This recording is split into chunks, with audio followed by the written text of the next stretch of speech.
ቀጣዩ የውይይት ሰዓት ነው የሚሆነው ቢዝነስ ቱሪዝም በአዲስ አበባና ተዛማጅ ሐሳቦችን በተመለከተ ቀደም ሲል ሁለቱ አቅራቢዎች ያነሷቸውን የመነሻ ሐሳቦች ምክንያት መነሻ አድርጋችሁ እናንተ የዘርፉ ባለሙያዎች ስለሆናችሁ በብዛት እዚህ የተገኛችሁት በዘርፉ የምትታዘቡትንና የሰራችሁባቸውን አንዳንድ ተሞክሮች መነሻ በማድረግ አብሮ ማንሳት ትችላላችሁ በተቻለ መጠን ሐሳብ እንዳይደጋገም አንዱ ያነሳውን ሐሳብ ሌላኛው ሳይደግመው አጥራጥራ አድርገን ሐሳብ እንድንሰጥ ጋብዛችኋለሁ በቀጥታ ወደ እናንተ እናመራለን አዲስ አበባ ከሌሎች የክልል ከተሞች በተለየ ሁኔታ አንዳንድ ችግሮች የሀገሪቷ የሆኑ ችግሮች የከተማዋ ችግሮች ናቸው የከተማዋ የሆኑ ችግሮች የሀገሪቷ ችግሮች ናቸው ብዙ ነገር ተነስተዋል ብዙ ኢንፍራስትራክቸሮች አሉ አሁን ላይ ጥሩ እየመጡ ያሉ ነገሮች አሉ ከዚህ በፊት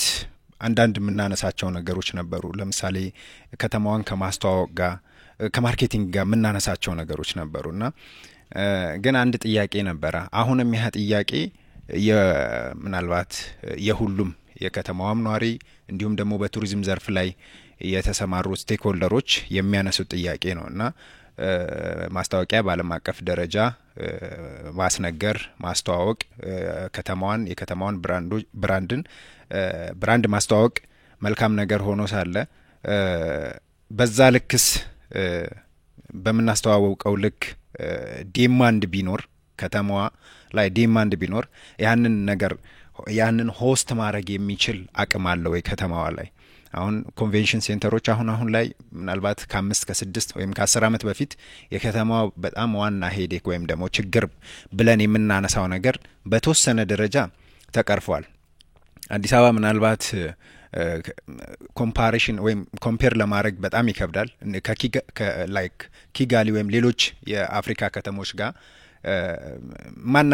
ማናነጻጽርበት ብዙ ምክንያቶች አሉ አንደኛ ያለንበት መልክዓ ምድራዊ አቀማመጥ የአፍሪካ ቀንድ ላይ ወይም ደግሞ ምስራቅ አፍሪካ ላይ ሌሎች ኦፖርቹኒቲዎች አሉ ያናክል ማይስ ቱሪዝም ላይ ማስተዋወቂያ ሰርተናል ወይም ደግሞ ብቁነን ብለን አይደለም መልክዓ ምድራዊ አቀማመጣችን ጂኦግራፊያችን የሰጠን ኦፖርቹኒቲ አለ የታሪክ አጋጣሚዎች የሰጡን ኦፖርቹኒቲዎች አሉ እና ኮምፒውተሮቻችን ራሱ ባይት ሰልፍ የሰጡን ኦፖርቹኒቲ ያለንበት ቦታ እና ያንን ስናነሳ ያናክል ማስተዋወቂያ ላይ በጣም ሄደናል ወይም ደግሞ ያለን ሪሶርስ ሀብቅተን ተጠቅመናል አይደለም ብዙ ቱር ኦፕሬተሮች ምናልባት እንደ ግብአት ወይም እንደ ጥሩ የገበያ አማራጭ አርገን ልንወስዳቸው እንችላለን ለምሳሌ በእርግጠኝነት መናገር ይችላልው መንግስት ያህናክል ምናልባት ዓለም አቀፍ ሚዲያዎች ዓለም አቀፍ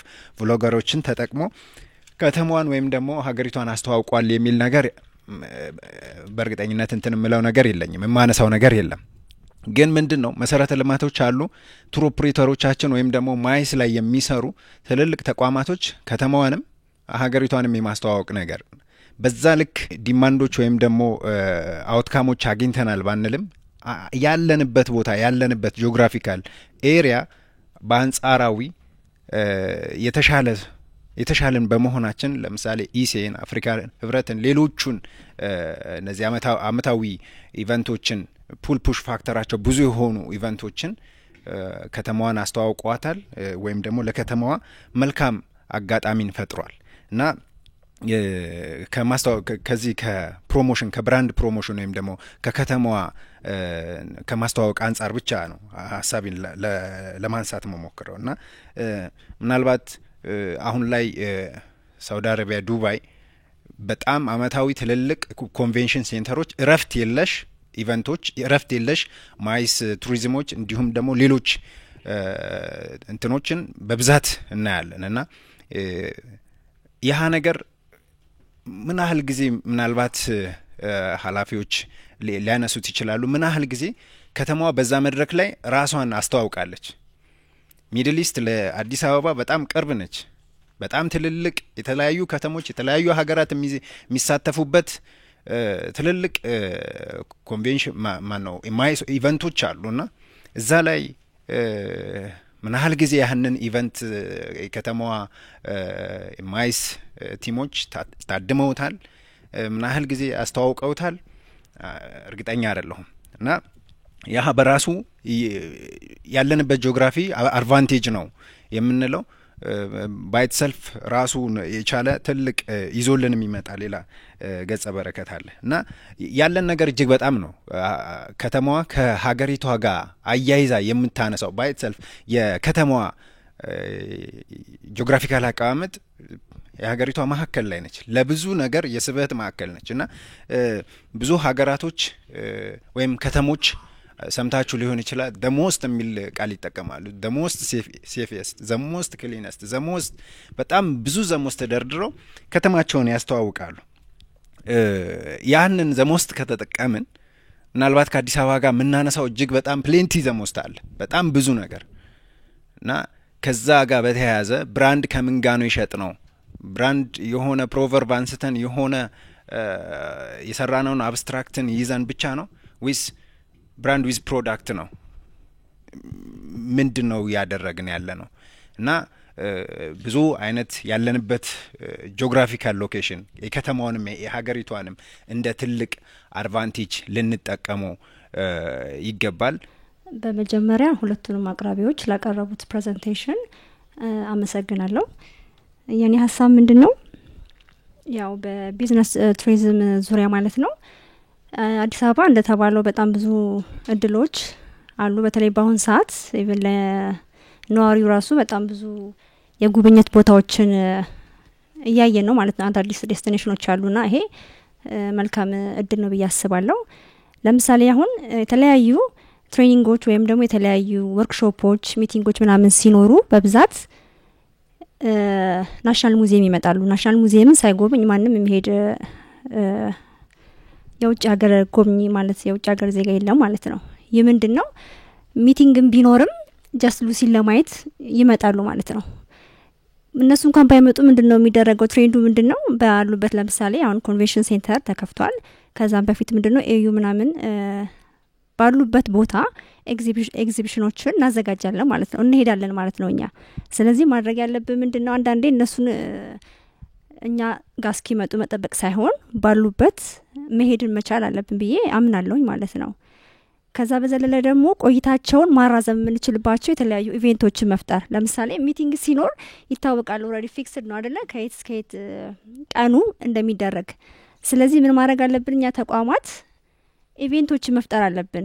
በዛ ቀን በዛ ወቅት እነሱን ተሳታፊ ሊያደርግ የሚችል እኛን ደግሞ ኢትዮጵያንን ሪፕሬዘንት ሊያደርግ የሚችል በጣም አሁን በካልቸራል ሄሪቴጆች አሉን፣ ኢንታንጂብል ካልቸራል ሄሪቴጆች አሉን። እነሱን ኢቨንቶችን ማዘጋጀት ነው በቃ። ስለዚህ እሱ ላይ ፓርቲሲፔት በማድረግ ሞር ኢትዮጵያን ሀገራችንን በተወሰነ ቀንም ቢሆን ያውቃሉ ብዬ አምናለሁ ማለት ነው። ስለዚህ እኛ ወደ እነሱ የምንሄድበትን እድሎች መፍጠር መቻል አለብን ብዬ አስባለሁ። ሌላው ምንድነው ትምህርት ጋር በተያያዘ ተቋሞቻችን በቱሪዝም ዙሪያ ስቲል አሁንም የተሻለ ቢሆንም ግን ይቀረናል ብዬ አምናለሁ። ለቱሪዝም ያለው የቱሪዝም ዘርፍ ያለው አመለካከት ማለት ነው። ስለዚህ እያንዳንዱ ኢትዮጵያዊ ለሀገሩ እኔ አምባሳደር ነው ብዬ አስባለሁ። ስለዚህ አንድ ሰው አንድ የውጭ ዜጋ ሊሆን ይችላል መጥቶ እንግዳ ሆኖ መንገድም ይሁን የሆነ ነገር ሲጠይቀው ሀገሩ ሪፕሬዘንት ማድረግ አለበት ብዬ አምናለሁ። የሚናገረውም ነገር ያው ፖዚቲቭ የሆነ ነገር መሆን አለበት ብዬ አምናለሁ። አንዳንድ ጊዜ ምንድነው የሆነ ኔጌቲቭ የሆኑ ነገሮች እናያለን። ያው ጋይድ ሆኜም ሰርቻለሁና የምንናገረው ነገር የምናቀው ኤቪደንት ያለው ነገር መሆን አለበት ብዬ አምናለሁ። ያቺ ሞመንት ያ ሰው ተመልሶ እንዳይመጣም ምክንያት ሊሆን ይችላል።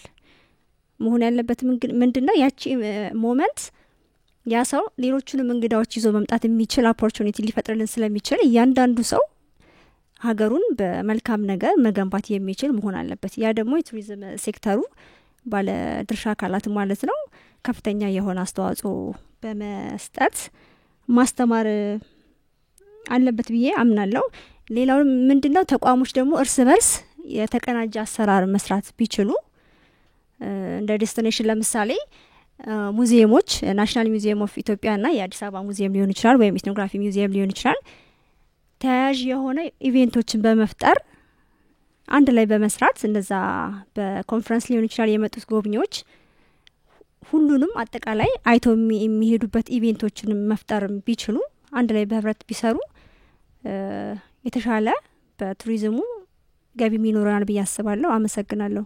አጠቃላይ እንደ ሀገር ምናልባት ቀደም ወንድሜም እንደጠቀሰው ደሞስት ሚል አይሆፕ ባልሳሳት ወደ 11 ወደ 12 የሚሆኑ ከዓለም የሚለዩ ነገሮች አሉ ኢትዮጵያ ብለን ስንጠራ ማለት ነው። ምናልባት ከቱሪዝሙ አስፔክት ስንነሳ የ13 ወር የፀሐይ የ13 ይሄ መንዘሽን የምንለው ማለት ነው። ሁለተኛ ምናልባት በስልጣኔም ብንሄድ ከቀደምት ሀገሮች which is okay ግንባር ቀደም የምንሆንባቸው አሉ።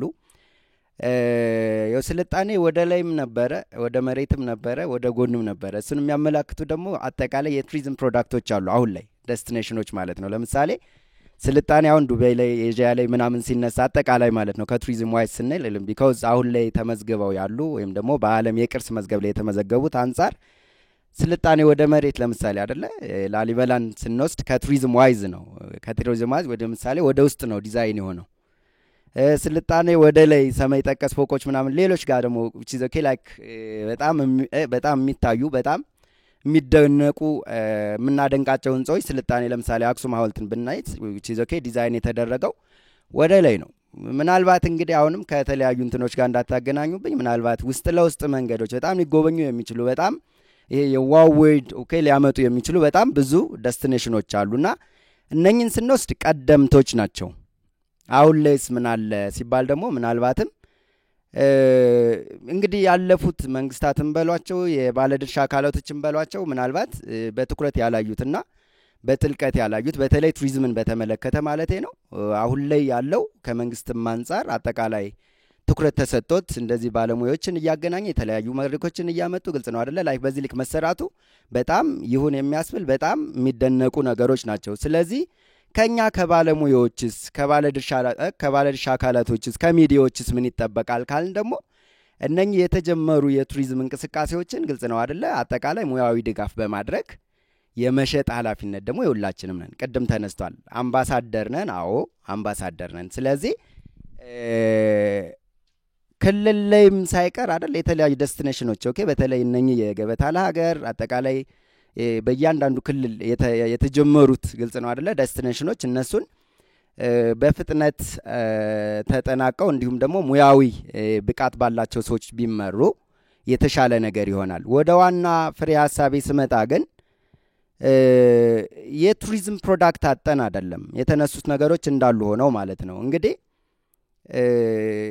በተለይ ከዓለም አቀፍ ተሞክሮች ጋር በተገናኘ ስናነሳ የኛ የቱሪዝም ዴስቲኔሽኖችና የቱሪዝም ሀብቶች ማለት ኦልሞስት በአብዛኛውም ብቻ ሳይሆን ባልሳሳት አንድ ጊዜ ይመስለኛል በቢቢሲ ላይክ ፕሮሞት የተደረገው እና ዓለም አቀፍ ሚዲያዎችን በመጠቀም ከሶሻል ሚዲያዎች ውጪ ሲተዋወቁ ወይም ደግሞ ማስታወቂያ ሲሰራባቸው አይተናናቅም። እንግዲህ ትልቁ ነገር በዚህ ልክ ከመጣች በዚህ ልክ ኮንፈረንስ ሴንተር ከሆነች በአመት 100 ኢቨንቶች እኮ ማድረግ አይደለ 100 ኢቨንቶች ማድረግ በጣም ትልቅ ነገር ነው because አንድም የማያደርጉ የአፍሪካ ሀገሮችም ስላሉ ማለት ነው። ስለዚህ ይሄኛውን እንደ great opportunity በመጠቀም እንግዲህ ከያንዳንዱ ባለሙያ ባለድርሻ አካል ምን ይጠበቃል ብሎ ከታሰበ መልካም ገጽታዎችን መፍጠር ነው። እንግዲህ መልካም ገጽታዎችን ስንፈጥር ሁሉ ጊዜ የአምባሳደር የሚለው ነገር እየዘመተ ሁሉ ጊዜ ግልጽ ነው አይደለ ላይክ ተደራሽ እየሆነ ይሄዳል ማለት ነው። ምን ማለት ነው እንግዲህ አንዳንዴ አሉ አባባሎች ብዙ ከተጎዱ ብዙ አይደል ስለመጥፎ ከማውራት ልቅስ ምን ያህል ብለስድ እንደሆን አይደል ብናወራ የሚለው ነገር ሁሉ ጊዜ ትኩረት መሰጠት ቅድሚያ መሰጠት ያለበት ይመስለኛልና ምን ለማለት ነው ያለንን ሀብት በትክክል ፖዚቲቭሊ ግልጽ ነው አይደለ ለሚመጡ እንግዶች ለሚመጡ በተለይ የቀደመ የተጠቀሱ አጠቃላይ የቢዝነስ ትራቭሎች የሌጀር ትራቭሎች ግልጽ ነው አይደለ እንደዚህ ደግሞ ሲሆን ግልጽ ነው አይደለ እስካሁን ያልተለመዱ ዴስቲኔሽኖች በዚህ ልክ ሲሆን በእርግጠኝነት ካሁን በኋላም በጣም ፍሰቱ አሪፍ የሚሆን በጣም ቆንጆ ፕሮሚስ ይኖራል ብዬ አስባለሁ። ያው ፕሮግራሙ በጣም ደስ የሚልና ብዙ ሐሳብ ሊያስነሳ የሚችል ሊያወያይ የሚችል ሐሳብ በመሆኑ አወያዮችንም ፕሮግራም አዘጋጆችንም በጣም አመሰግናለሁኝ። ያው አብዛኛው ጠንካራ ጎኑ ስለተነሳ ደግሞ ያሉትን ክፍተቶችም በተወሰነ ባለኛ አቅም ለማንሳት ሞክራለሁ። ያው ቱሪዝም አቻ ትርጉሙን ስናስቀምጸው ስነ ህዋጼ ነው ግዕዙ ማለት ነው፣ ስነ ህዋጼ ማለት ነው። ቱሪዝም ያው ጭስ አልባ ኢንዱስትሪ ያልን የመጣ ነው። ግን እኔ ደግሞ የጧት ጮራ የሆነ ብዛ ህይወትም ጭምር ነው ማለት እፈልጋለሁኝ። ምን ለማለት ፈልጌ ነው? እንደ ምሳሌ ባነሳት ደብረ ዘይት አሁን በቅርብ ሂጄ ነበርና እነ ሆራ ሰዲ ባቦጋ ያየው ነበር። የሆነ አመታት ላይ ሲሄድ አካባቢው የነበሩት ነገሮች ሰው ሰራሽም ተፈጥሮ የሚባሉ ነገሮች የተወሰነ የተዳከሙበት ሁኔታ የሚያሳይ ነበር። አሁን ግን ወጣቶች ተደራጅተው በ30 40 እስከ 20 የሚባሉት እድሜ ቀጠና ውስጥ ያሉት ወጣቶች ያው ሁለንተናዊ አስተዋጽኦ አይደል የቱሪዝም ጥሩ የገቢ ምንጭ የሚያገኙበት ሁኔታ ያስጎበኙ ጀልባ ምናምን ያስጠቀሙ ሁኔታዎች አሉ። ያ ምንድነው? ብርሃን ነው ማለት ነው። ለወጣቶቹ ብርሃን ነው ማለት ነው። የሥራ ዕድል የፈጠረ ብርሃን ነው ማለት ነው። ብዛ ህይወት ነው ያልኩበት ምክንያት ደግሞ ምንድነው? እዛ አካባቢ ስንሄድ አሁን ዳክዬ ይሄ አባኮንዳ ምናምን አሞራዎቹ በራሳቸው እንደ ልብ የማይታዩበት ሁኔታ ነበረ። በእጅ አዙር ቱሪዝሙ እነኛ ነገሮች መልሰው እንዲያቆጠቁጡ እንዲመጡ እንዲለመልሙ ዛፎቹ በራሳቸው የኮሶ አይነት ዛፎች በባህሪው ኮሶ ደግሞ ያለበት አካባቢ ለምለም ነው። ለምለም የሆነበትን አካባቢ ፈጥሯል ማለት ነው። ስለዚህ ቱሪዝም የጧት ጮራም ነው ብዛ ህይወት ነው ማለት ነው። ምክንያቱም የጧት ጮራ ስለማይጠገብ ቱሪዝምም ከተጠቀምንበት ልክ እንደ ጧት ጮራ የማይጠገብ ነው ማለት ነው። ብንዞር ሁሉም ነገር ሊሰለቸን አይችልም ማለት ነው። ያው አዲስ አበባችን የተጠቀመችው ሎጎ አዳይ አበባ ነው። አዳይ አበባ ደግሞ አውሎ ንፋስ ቢመጣም ሌላ አቧራ ቢነሳም ንጹህ ነው፣ አይቆሽም። ለቱሪዝም ንጹህ አእምሮ ያለው ሰው ያስፈልጋል ማለት ነው። ትልቁ አሁን የቱሪዝም ችግር ምንድነው ስንል ቅንጅታዊ አሰራር ነው። ቀላሉን ነገር በርካታ አዲስ አበባችን በበርካታ መንገድ መጠቀም እየቻል ልንጠቀምባት ያልቻልን ከተማ ናት ማለት እችላለሁ። አሁን በዚች በተወሰነ ጊዜ ሁሉንም ወጣቱንም ሊስብ የሚችል ሌላውንም በአረጋዊ እድሜ ክልል ቀጠና ውስጥ ያሉትንም ሰዎች ሊያማክል በሚችል መንገድ ከተማዋ ጥሩ እንቅስቃሴ እያደረገች ነው ማለት እችላለሁ። አዲስ አበባ የአፍሪካ ፊደል ናት ብዬ አስባለሁ። የአፍሪካ ፊደል ስንል ከነበራት ከአፍሪካ ህብረት አመሰራራት ጀምሮ እስካሁን ያላት ጉልህ ሚና ነው። ይቺ የአፍሪካ ፊደል የሆነች ከተማ ደግሞ ፊደልነቷ የሚረጋገጠው መስህብ መሆን የምችለው ከሁሉም ከቱሪዝሙም ከማህበራዊ እንቅስቃሴዋም ከተለያዩ መሰረተ ልማቶችም መጥቃና ጎልታ ስትታይ ነው ማለት ነው። ያ ነገር ግን ያው እንዳልኩት ቅንጅታዊ አሰራር በትክክል ባለመተግበሩ አንዳንድ ነገሮችን ሲያጎልባት እናያለን። አሁን ምሳሌ አንድ ቦታ ባለፈው ላንሳዚ መለስ ፋውንዴሽን የሚባለው በጣም የሚያምር ቦታ ነው። ቦታው በጣም ያምራል፣ ደስ ይላል። በተለይ ደግሞ ወጣቶች ይመርጡታል። ለሰርግ ሰዎች የጋብቻ ስነ ስርዓት ሲያካሂዱ የሚመርጡት ቦታ ነው። ያ ቦታ የ9 ወር ሪፖርቱን በቃል ሲነገሩን ከፍተኛ የገቢ ምንጭ የፈጠረ ቦታ ነው። ነገር ግን በሚገርም ሁኔታ ሽንት ቤት የለውም። ሽንት ቤት ባለመኖሩ ምክንያት ሰዎች በሚፈልጉት ሰዓት ልክ ቆይታቸውን አያራዝቡ ማለት ነው። እና ምንድነው ያየነው? በየአካባቢው ሃይላንድ ሽንት ቤት የዋሽን ተጠቅሞ ጥሎ የመሄድ ሁኔታ አለ። ይህን ሁኔታ በቀላሉ መቅረፍ እየቻልን እንዲህ አይነት ሁኔታ ደግሞ ቱሪዝማችን ከፍ እንዳይል ያደርጉታል ማለት ነው። እዛ ቦታ ውስጥ ካፌም የለም። የተለያዩ ሱቆች እነዚህ ማይስ ፕሮዳክት የምንላቸው በበርካታ ሁኔታ መሸጥ ይቻል ነበረ፣ በርካታ ሰዎች ለሰርግ የሚጠቀሙበት ቦታ ስለሆነ ማለት ነው። ነገር ግን ይሄን ነገር ማድረግ አልቻለም ማለት ነው። እንዲህ አይነት ነገሮች በቀላሉ ማስተካከል የምንችላቸው ነገሮች ተስተካክለው የቱሪዝም ፍሰታችን እንዳይጨምር ያደርጋል ማለት ነው። ይሄ ነገር በበለጠ መንገድ ቢታይ ማለት ነው። ሌላው ኮርፖሬሽን ነው ወይስ ባህልና ቱሪዝም በጋራ ነው የሚያስተዳድሩት? ይሄ ግልጽ ያልሆነልኝ ነገር አለስተ ኮርፖሬሽን ነው አሉ። ግን ባህልና ቱሪዝም ሚና ሊኖረው ይገባል። እንዲህ አይነት ቦታ ላይ ለኮርፖሬሽን ብቻ ገፍቶ ከመስጠት ባህልና ቱሪዝም የቱሪዝምን እድገት እንዲያርግ ከፍተኛ ሚና የሚጫወት ተቋም እንደመሆኑ አንፃር ከፍተኛውን ድርሻ ይዞ ሊሰራ የሚገባው ባህልና ቱሪዝም ነው። ለአንድ ድርጅት ብቻ ከሰጠው ያ ተቋም ደግሞ ከቢዝነስ ብቻ ትኩረት ሊሰራ ይችላል ማለት ነው። ባህልና ቱሪዝም ሲሰራ ቢዝነስ ብቻ አይደለም የሚያተኩረው፣ ሀገር እንዴት ፍቅር መፈጠር እንዳለበት፣ ወጣቱ እንዴት አገሩን ማወቅ እንዳለበት የሚሰራ ተቋም ነው ማለት ነው። ስለዚህ እነኚህ ነገሮች ትኩረት እንዲሰጣቸው በጋራ የሚሰራበት ሁኔታ ቢኖር ነው። እንግዲህ በኮንቴክስት ብናወራ ደስ ይለኛል ጊዜ ላለመፍጀትና ኮንቴክስቱ ምን መሆን አለበት? የምናወራው ስለ አዲስ አበባና ቢዝነስ ቱሪዝም ነው ብዬ ነው ማስበው። ከቲዮሪና ትርጉም ውጭ ደግሞ ተጨባጭ በሆኑ ምሳሌዎች ማስረዳት አስፈላጊ ነው። ምክንያቱም ብዙ ጊዜ አንከር ካላረግ ነው ከሪያሊቲ ጋር ዝም ብሎ ተንሳፎ የሚቀር ነገር እንዳይሆን እነሱ ወንድሞቼም በዛ መልክ ስለሄዱ ነው። እንግዲህ በማይስ ኢንዱስትሪ በሚባለው ትራዲሽናል በሆነው ትርጉም ላይ ተግባብተናል። ትርጉሙ ችግር አያመጣም በምናደርገው ዲስከሽን። አሁን ትራንስፎርም የሆነው የትርጉም ምናልባት ኢቨንት ኢንዱስትሪ ወይም ኢቨንት ቱሪዝም የሚል ስም እየተሰጠው ነው። በዚህ ኮንቴክስት እንስማማለን። ሌላው የምናወራው ስለ መልቲ ቢሊየን ዶላር ቢዝነስ ነው። ይሄንም በደንብ መያዝ አለብን። ምክንያቱም የምንሰራቸውን ስራዎች ከዚህ ጋር የአዲስ አበባም ችግር ከዚህ አንጻር ካለ የግድ ማውራትና ማጉላት ስላለብን በቀጠናው ጠንካራ ተወዳዳሪዎች እንዳሉ ደግሞ ማወቅ አለብን። ስናወራ ዲስከስ ስናደርግ እነ ሳውዝ አፍሪካ፣ እነ ኬንያ፣ እነ ሩዋንዳ በተለይ አኑዋል ማይስ አዋርድ ሁሉ ያገኙ የደቡብ አፍሪካ 2 ከተሞች ኬንያም በ2022 አካባቢ ያገኘችው ነገር አለ። ስለዚህ በጣም ጠንካራ ተወዳዳሪዎች ቆመው የማይጠብቁ እንዳሉ መገንዘብ ያስፈልጋል። ሌላው ሪኮግናይዝ ማድረግ ያለብን አዲስ ኢዝ ሙቪንግ ፋስት።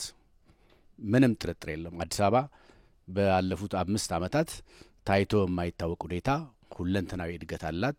ይህ በራሱ የሚኖረው አስተዋጽኦ ስላለ ይሄን ሪኮግናይዝ አድርጎ በዚህ ኮንቴክስት ውስጥ ደግሞ የሚጎሉልን ነገሮች ችግሮቻችንን ማውራት የሚያስፈልግ ይመስለኛል። አንዳንድ ችግሮች ሲነሱ የዛሬ 20 ዓመትም የነበሩ ችግሮች እየተነሱ ስለሆነ በዚህ ፍሬም ብናረጋቸው የሚል ሀሳብ አለኝ።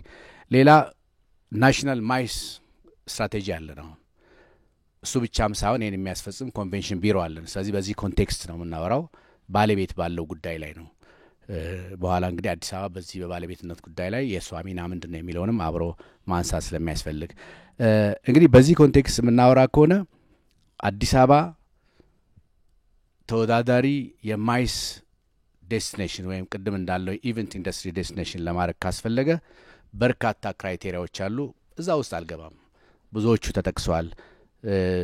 ይሄ ተደራሽነት፣ ቫሊዩ ቬኑ ኤንድ ፋሲሊቲስ፣ አክሴሲቢሊቲ፣ ኮንቪኒየንት አኮሞዴሽን በተለይ ከኮስት አንጻር፣ አፒል ፎር ዲስትሬሽን፣ ከስብሰባ አዳራሾች ውጪ ሌሎች የሚታዩ ነገሮች ምን አሉ? ሌላው ሴፍቲ ኤንድ ሴኩሪቲ ነው። እኔ ብዙም ሴኩሪቲ ላይ ብዙም የምለው ነገር የለኝም። ሴፍቲ ላይ ግን ቅድም የተነሱ ነገሮች ስላሉ ከዚህ ከምግብ ከውሃ ከምናምን ጉዳይ ላይ ከንጽህና ጉዳይ ላይ የሚታዩ ነገሮች እንዳሉ፣ ሌላው በጣም አንድ ከተማ አሁን ባለው ትሬንድ ለማይስ ዴስቲኔሽን ወይም ለኢቨንት ኢንዱስትሪ ዴስቲኔሽን ከምትመረጥበት አንዱና ዋናው ኤንቫይሮንሜንት ነው። ኤንቫይሮንሜንታል ሰስቴናቢሊቲ አይ ቲንክ አዲስ አበባ በዚህ ጉዳይ ብዙ ነገር እየሰራች ነው ያለችው። ስለዚህ ስናወራ በዚህ ኮንቴክስት ይሆናል ብዬ ነው ማስበው እና ለኢንቫይሮንሜንት የምንሰጠው ቦታ ለተመራጭነትም የግድ ነው። ምክንያቱም አብዛኞቹ ኢንተርናሽናል ኢቨንት ኦርጋናይዘርስና ቢደርስ ይሄንን እንደ ክራይቴሪያ እያስገቡ ስለሆነ ማለት ነው። ሌላ ፕሮፌሽናል ኦርጋናይዜሽን ኤንድ ኢቨንት ፕላነርስ፣ እነኚህም ስለ እነኚህ ጉዳይም በሚገባ ማወቅ አለብን። ስለዚህ ስለ ተግዳሮቶቹ እናውራ። እኔ እንግዲህ ባለኝ አንዳንዶቹ ኦብሶሌት ሊሆን ይችላሉ፣ ግን የማያቸውም ነገሮች ስላሉ ከአንዳንድ ተጨባጭ ነገሮች ጋር ላንሳ። እኔ ተግዳሮቶች ብቻም አይደለም ስጋቶችም ስላሉኝ አዲስ አበባ እነሱንም ስጋቶች አብራ እንድታይ እፈልጋለሁ። ኳሊቲ ሰርቪስ ቅድም ተብሏል ብዙ ነገር። እኔ ግን ማነሳው ኢንስቲትዩሽናል ካፓቢሊቲ ኦፍ ናሽናል ኮንቬንሽን ቢሮ፣ ወንድሜ ይረዳኛል። ይሄ ቢሮ ሲቋቋም እኔም ነበርኩ እንዳጋጣሚ ድል ኖረኝና ልክ የኢትዮጵያ ቱሪዝም ድርጅት ሲወለድ እንደነበረው እንደ አንበሳ ተወልዶ እንዳይጥ እየተንቀሳቀሰ ያለ አይነት ድርጅት እንዳሁን ፍራቻ ስላለኝ ነው። ምክንያቱም አሁን የምናወራቸው አብዛኞቹ የኢቨንቶች አዲስ አበባ ውስጥ የሚካሄዱት በዛ ስትራቴጂ መሰረት ነው ወይ የሚወጡት የሚለው ጥያቄ ስላለኝ ነው። ከተሞክሮ ማቃቸው ነገሮች ስላሉ ስለዚህ ስትራቴጂ ያለው ኦብጀክቲቭም አለው። ያን ኦብጀክቲቭ ኔሽን ዋይድ ወይም ነው በአገር አቀፍ ደረጃ ለአዲስ አበባን በሚመጥናት ሁኔታ የሚንቀሳቀስበት መንገድ መኖሩን እርግጠኛ መሆን ፈልጋለሁና አንዱ ስጋቴ እሱ ላይ ነው። እንግዲህ ትልቁ ችግር በእኛ ሀገር ተቋም ሲቋቋም በአንድ ለአመራር እንዲያመች በአንድ ተቋም ስር ይደረግና ስራው እንዲሰራ ይደረጋል። ይህ ማለት ማለት ነው ኮንትሮሊንግ በዲና ኦፕሬሽናል በዲ ጎን ለጎን ይሆንና አንዱ ህግ ያወጣል፣ አንዱ ህግ እንዲያስፈጽም ይደረጋል። ግን ይሄ ኦፕሬሽናል በዲው ወደፊት መንቀሳቀስ ሲፈልግ ከፕራይቬት ሴክተሩ ጋር ይሄ ገቨርን ፐብሊክ በዲው ደግሞ እጁን ሲጎትት በህግና በደንብ ሩል ኤንድ ሬጉሌሽን ድሪቨን ስለሆነ ሲጎትተው ይታያል። ኢትዮጵያ ቱሪዝም ችግር ለረጅም ጊዜ ይሄ ነበረ። ሁሉም ነገር ታጭቆ ሚኒስትሪ ኦፍ ቱሪዝም ስም ገባ። ግን ፓረስታታል የሆኑ ተቋማት ቢቋቋሙ አይ ቲንክ የኢቨንት ኢንዱስትሪውን በደንብ ፕሮሞት ማድረግ ብቻም ሳይሆን ትራንስፎርም ማድረግ የሚቻል ይመስለኛል። ስለዚህ አሁን ባለበት ሁኔታ መረጃው ባይኖረኝም ግን ሲመሰረት በራሱ በቱሪዝም ሚኒስትር ስር ገቨርንመንት በዲ ቢሆንም የራሱ ሆነ ኦቶኖሚ ኖሮት የራሱ ሆነ ጽህፈት ቤት ኖሮት የራሱ የሆነ ፋይናንሻል ሪሶርስ ኖሮት መንቀሳቀስ ካልቻለ አሁንም የትም አይደርስም። ስለዚህ ሌሎች ኢንተርናሽናል ተሞክሮች የሚያሳዩት ይሄ ነው። ለምሳሌ ኬንያን ኮንቬንሽን ቢሮ፣ ሩዋንዳን ኮንቬንሽን ቢሮ ተሞክሯቸው ይሄ ነው። ገቨርንመንት ነው ያቋቋማቸው፣ ምክንያቱም ፖለቲካል ኢንተረስት ስላለው ኢኮኖሚክ ኢንተረስት ስላለው፣ ግን ደግሞ ሌላም የውጭ ጉዳይ ስላለበት ኮንትሮል ማድረግ የሚገባውን ያህል ኮንትሮል ለማድረግ የተወሰነ የሚንቀሳቀስበት ነገር አለና ግን ፕራይቬት ሴክተሩ አንቆ የሚይዝ ከሆነ አይ ቲንክ ይሄ መታሰብ አለበትና እንደ ችግር ቢታይ። ሌላ አዲስ አበባ እንደ ማይስ ዴስቲኔሽን በግሎባል ማርኬት ላይ ቪዚብል አይደለችም። በተለያየ መልኩ ተገልጿል። አይደለም አዲስ አበባ እንደ ሀገርም አሁን ከቱሪስት ማፕ ላይ እየጠፋን ነው። እኔ እንደ ሙያተኛ ነው የምናገረው፣ ከማነበው ከማየው ከሰዎች ኮሚኒኬት ማድረገው ቁጭት ለመፍጠር እንጂ ሌላ ኢንተርፕሬቴሽን እንዲኖረው አይደለም። ግን ወደ ማፑ መመለስ አለባት ኢትዮጵያ። ስለዚህ ስንመለስ የማይስ ኢንዱስትሪም አብሮ መመለስ አለበት። አንዳንዴ የራሳችን የምናታልለው ነገር አለ። በቃ we are moving forward በጣም አንደኛ ነን፣ ይሄን ያህል ሰው ተስተናግዷል። አይ ኖ እንዲህ አይነት ነገሮች ሊኖሩ ይችላሉ። when it comes to money, when it comes to business በጣም ካውንት የሚሆን ሪሌብል የሆነ አማውንት ኦፍ መኒ ጄኔሬት ካላረግንበት ስቲል የመንግስትም ጥያቄ እሱ ነው የሚሆነው።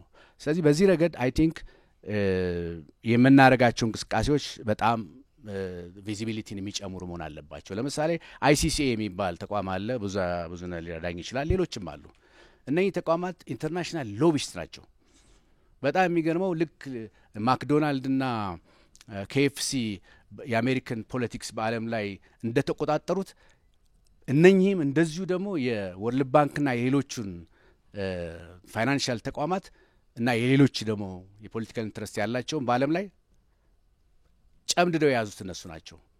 ትላንት የተነሳች እንደ ኢትዮጵያን አይነት ነገር ተቃርናቸው የትም አትደርስም። ከነሱ ፊት ጠፍተህ የትም አትደርስም። ስለዚህ እነኚህ ኢንተርናሽናል ስቴክሆልደሮች ጋር መተባበር መነጋገርና አብሮ መስራት የሚጠይቅ ይመስለኛል። እሱን አላይምና እሱ አዲስ አበባን በኋላ እንዳይጎዳት ብዙ ዝግጅት ስላለ በዚህ ረገድ ይሄ ቢሮ መንቀሳቀስ ቢችል የሚል ነገር አለኝ። እንደ አይቢቲኤም ወርልድ የሚባል አለ። ድሮ የአይቢቲኤም ነበረ ባርሴሎና የሚካሄድ ቢ2ቢ ቢዝነስ ቱ ቢዝነስ እና ከቢድ ውጪ ዳይሬክትሊ በትናንሽ የሲኢኦ ሚቲንግ የመሳሰሉ ነገሮችን በጣም በርካታ ቢዝነስ መስራት ይቻላል። ለዚህ መድረኮቹ ደግሞ የተመቻቹ ናቸው። እዛ ላይም ቪዚብል ስትሆን ኢትዮጵያ እናይምና ወይም እንደ አዲስ አበባንም ስለማናያት ድሮ ነበረ። በነገራችን ላይ ግን አሁን አይ ቲንክ የተቋረጠ ይመስለኛል። ይሄ መቀጠል ቢችል ያው ቢዝነስ ሎቢስቶች አሉ። ቀደም እንዳልኳችሁ ገንዘብ መመደብ ያስፈልጋል። አለበለዚያ we are going to be out of the game። ያ ግሎባል ሁኔታው የሚያስረዳው እሱ ነው። ጠርቶ አስጎሚቶ ጉርሻም ሰጥቶ ቢሆን ቢዝነሱን መስራት ያስፈልጋል። ከዚህ ከዓለም ኮንቴክስት ልንወጣ አንችልም እና በዚህ ረገድም የሚታሰብ ነገር ቢኖር ሌላ የሉዝ ስቴክሆልደር ኮላቦሬሽን ነው። ብዙ ጊዜም ሲባል የነበረ ነበር እና ለምሳሌ አሁን የኮንቬንሽን የመጡ ሰዎች ለሚቲንግ የመጡ ሰዎች እና ቱር ኦፕሬተርስ ከተማ ውስጥ ለማስጎብኘት የተፈጠረው ፕላትፎርም ምንድን ነው? ተፈጥሮ እስከሆነ ምን እየሰራ ነው ያለው? የትስ ደረጃ ላይ ነው ያለው? እውነቱ ግንኙነት ውስጥ ተፈጥሯል ወይ? እነዚህ ሰዎች ለሚቲንግ ሊመጡ ይችላሉ፣ ግን የቀረችዋንም ገንዘብ አጠንፍፈው እንዲሄዱ ከተማ ውስጥ መንቀሳቀስ አለባቸው። ሰው ሲንቀሳቀሱ ኦርጋናይዝድ በሆነ መልኩ በሚመራቸው አንድ ተቋም ስር መንቀሳቀስ ይፈልጋሉ። በእርግጥ ኢንዲፔንደንት ትራቭለርስም ሊኖሩ ይችላሉና ይሄን አብሮ ቢታይ እንዴት ነው ስቴክሆልደር ኮላቦሬሽን በዚህ ረገድ? ሌላ ፕራይቬት ሴክተር ኮንቨርት ዞን ውስጥ ነው ያለው። እኔ አሁን አንዳንድ ማለስማማቸው ነገሮች አሉ። ፕራይቬት ሴክተር አሁን በተለይ ማይስ ኢንዱስትሪን ኢቨንት ላይ ስለሚያተኩር የሰርግ ኢቨንቶች በርካታ ናቸው። ስለዚህ የኛን ፕራይቬት ሴክተር ቀፍድደው ይዘውታል። እኔ ብዙ እንትኖች መረጃዎች ማቅረብ እችላለሁ። ስለዚህ አንዳንዱ ማይስ ላይ ነገ የማይበላ ገንዘብ ከምታሳየኝ ነው የሚለው። አንዳንዱ በጣም ትልልቁ ስም መጥራት አያስፈልግም። እኔ እዚህ ጋር የሰርግ በወር ውስጥ ስንት መሰራበትን ለምንድን ነው ወደዛ የምሄደው? የግድ ውጭ ምንዛሬ ሊያስፈልግ። ስለዚህ በውጭ ምንዛሬ ኢንትረስት አንጻር የሚቃኝ የመንግስት ዳይሬክሽንም ያስፈልጋል። ስለዚህ እነኚህ ሰዎች ከዚህ ለማውጣት አይ ቲንክ ትሬኒንግ ለባለ ሀብቶቻችን መስጠት ያስፈልጋል። ስለዚህ አዲስ አበባ ሰክሰስፉል መሆን ከፈለገች ፕራይቬት ሴክተሩን በምታወጣው ስትራቴጂ በማይስ ስትራቴጂ መሰረት የሚቃኝ ስራ እንዲሰሩ ማድረግ መቻል አለባት። ሌላ የፐብሊክ ሴክተሩም ኮምፎርት ዞን ላይ ነው። እኔ አንድ ማልስማማው ነገር 85 ሚቲንጎች አዲስ አበባ ውስጥ ተካሂዷል። በእርግጠኝነት ልንገራችሁ የመጡት ባዘጋጁ አገር በቀል ተቋማት ማለትም በሚኒስቴር መስሪያ ቤቶችና በመሳሰለው ነው። ካለይ ልምድ አብዛኛውን ወጪ የሚሸፍነው ያ የመንግስት ተቋም ነው። ምክንያቱም አሳይንሜንት ስለተሰጠው እነኚህን ሎቢ አድርጎ ለማምጣት በሴክተር ለሴክተር በሚደረግ ግንኙነት ሲመጣ ትራንስፖርት የሚችሉ አሉ። እኔ የማውቃቸው ተቋማት የመንግስት ተቋማት አንዳንዶቹ የ3 ቀን ግብዣ የሚደግሱ አሉ። አርገነዋል። እኔም ሚኒስትሪ ኦፍ ቱሪዝም ውስጥ የነበርኩ ጊዜ ከዚህ ሴንቲሜንት መውጣት አለብን። ለማስመዝገብ ተብሎ ቁጥር ግን ኮስት የሚያስከፍለንን ገንዘብ የሚያስወጣንን አይነት የቢዝነስ አካሄድ ጥያቄ ውስጥ መጣል አለብን። በእርግጥ በ85ቱ የገባው ገቢ በራሱ ምን ያህል ነው? እሱም ጥናት መደረግ አለበትና እነኚህ ፐብሊክ ሴክተሩ በፍሬም አፕ ባደረገው ኮምፎርት ዞን ውስጥ የሚንቀሳቀስ ከሆነ አደጋ ነውና ከዚህ የሚወጣ አካሄድ መኖር እንዳለበት ነው። ፍሪላንች የሚጠላ ሰው የለም። ልንገራችሁ ሎቢስቶቹ እኔ አሁን ሲዘጋጁ ኢቨንቶች አያለው ፕራይቬት ሴክተሩ ሄዶ ሎቢ አድርጎ ገንዘብ እንኳን ባይሰጥ አኮሞዴሽንና ወጫቸውን በሙሉ ችሎ ነው የሚያመጣቸው። ይሄ እንደ ፕራይቬት ሴክተር የሚያዋጣውን ስለሚያውቅ ነው። እንደ መንግስት ግን አያዋጣም። ስለዚህ በዚህ ረገድ የኮንቬንሽን ቢሮ ቢያስብበት። ሌላ የፖሊሲ ኢንቴግሬሽን ችግር አለ። ስቲል አሁንም ቪዛ ፕሮሰሱ ስትሪንጀንት ነው። አሁን እኛ እንደምንለው ኤሌክትሮኒክ ምናምን ይመስላችኋል አይደለም? ኖ ሰዎች ብዙ ኮምፕሌን እያደረጉ ነው። ምክንያቱም በማይስ ቱሪዝም ስፔሻል ስታተስ ሁሉ መስጠት ያስፈልጋል እንደ ኢቨንቱ ተሳታፊዎች። ስለዚህ ዓለምን የሚመሩ ሳይንቲስቶች እዚህ የሚሰበሰቡ ከሆነ ለነሱ 1 ደቂቃ ማባከን አይፈልጉም። ለነሱ እንዴት ነው ቪዛ ምናመቻቸው? ይሄንም ውጭ ጉዳይ ሚኒስቴር በሚገባ ከከተማው አስተዳደርና ከናሽናል ኮንቬንሽን ቢሮ ጋር በመነጋገርና በተለይ ለእንደዚህ አይነት ስፔሻል ኢቨንቶችን ለማምጣት ስትሪንጀንት የሆነውን የቪዛ ፕሮሰስ ማቃለል አለበት ብዬ አስባለሁ። ኮስት ፋክተር ነው ይሄ ኢትዮጵያ ውስጥ በጣም ያስቸገረ ነው። ሁልጊዜም ስብሰባ ሲኖር ገንዘቡ ሰማይ ይወጣል። በነገራችን ላይ ሃይ ፔይንግ አይደሉም አብዛኞቹ ኢንተርናሽናል ድርጅቶች ሃይ ፔይንግ አይደሉም እንዳንሳሳት። እነሱ ኮስት ሚኒማይዘርስ ናቸው። እንደውም በኢቨንት የምንጠቀመው ከብዛታቸው ነው። ከአየር መንገድ እንጠቀማለን ሲሳፈሩ፣ ከሚያርፉበት ሆቴል እንጠቀማለን። ግን ብዙም ከተማ ውስጥ ስፔንድ አያደርጉም ምናልባት ኢንሴንቲቭ ትራቭለርስ ካልሆኑ በስተቀር። ስለዚህ እነሱ በማያወጡበት ጉዳይ ላይ ሳይሆን በሚያወጡበት ጉዳይ ላይ በደንብ መዘጋጀት ያስፈልጋልና ይሄን ለማዘጋጀት ደግሞ የፖሊሲ ኢንቴግሬሽን በጣም ወሳኝ ነው። ከቅንጅት አሰራር ጋር የተባለው ነው። አሁን ወንድሜ እንዳለው አቅራቢው ወደፊት ኢትዮጵያ ምንድነው ቱሪዝም ራሱ ማዕከልን ያደረገ የተለያዩ ተቋማትን ያያያዘ ስራ ነው የሚሰራው። ምክንያቱም ከፍተኛ የሆነ የቱሪስት ስበት ይኖራል የሚል አይነት ነገር ነው የተባለው። የቢዝነስ ቱሪዝሙ ደግሞ እየተስፋፋ ሲመጣ ደግሞ ከፍተኛ የሆነ ከሚቲንግ ጋር የተያዘ ምንድነው ከፍተኛ ገንዘብ ሊያወጡ የሚችሉ ቱሪስቶች ይመጣሉ ተብሎ ታሳቢ ከሆነ ከተለያዩ ተቋማት ጋር የሚደረገው ቅንጅት እንዴት ነው? አሰራር እንዴት ነው? ለምሳሌ ከመብራት ጋር ለምሳሌ ምክንያቱም አገልግሎት አሰጣጥ ደረጃውን ስለሚቀንስና ስለሚጨምር ከውሃ ጋር የተያያዙ ተቋማት የሚሰሩትን ሌላው ደግሞ ከኢንተርኔት ጋር ለምሳሌ ምክንያቱም ከተቆራረጠ ኢንተርኔት የሚያደርገው እዛ ያረፈው ሆቴል ለቱሪስቱም ምንም ማድረግለትም አገልግሎቱን ከኢንተርኔት ቴሌኮም ካላገኘ በስተቀር ትራንስፖርቱ ኤር ካሪየር በተለያዩ ዴስቲኔሽኖች ከአዲስ አበባ ቶሎ ደርሶ መመለስ የሚችልበት ደርሶ አይቶ የሚፈልገውን ዴስቲኔሽን ደርሶ የሚመለስበትን ትናንሽ የሆኑ ኤርክራፍቶች ማለት ነው እነሱን ሁሉ ሊያካተተ ሊሆን ይችላል። እንዳልከው ወደፊት ይሄ ነው ይሄኛው ሴክተር ነው ኢኮኖሚ የሚመራው ብለን ታሳቢ ካደረግም ማለት ነው ሁሉም ሰው ስለሚለው ማለት ነው ከተለያዩ ሆቴሎችና ቱሪዝም ተቋማት ጋራ ከአገልግሎት አሰጣጥ አንዱ ተግዳሮት ነው ስለተባለ ነው ለዚህ ለቢዝነስ ቱሪዝም ማለት ነው ያለው የቅንጅት ስራ እንዴት ነው አገልግሎት አሰጣጡን ለማሳደግ የሆቴልና ቱሪዝም ሲወጡ እንዴት ነው እዛ ጋር ነው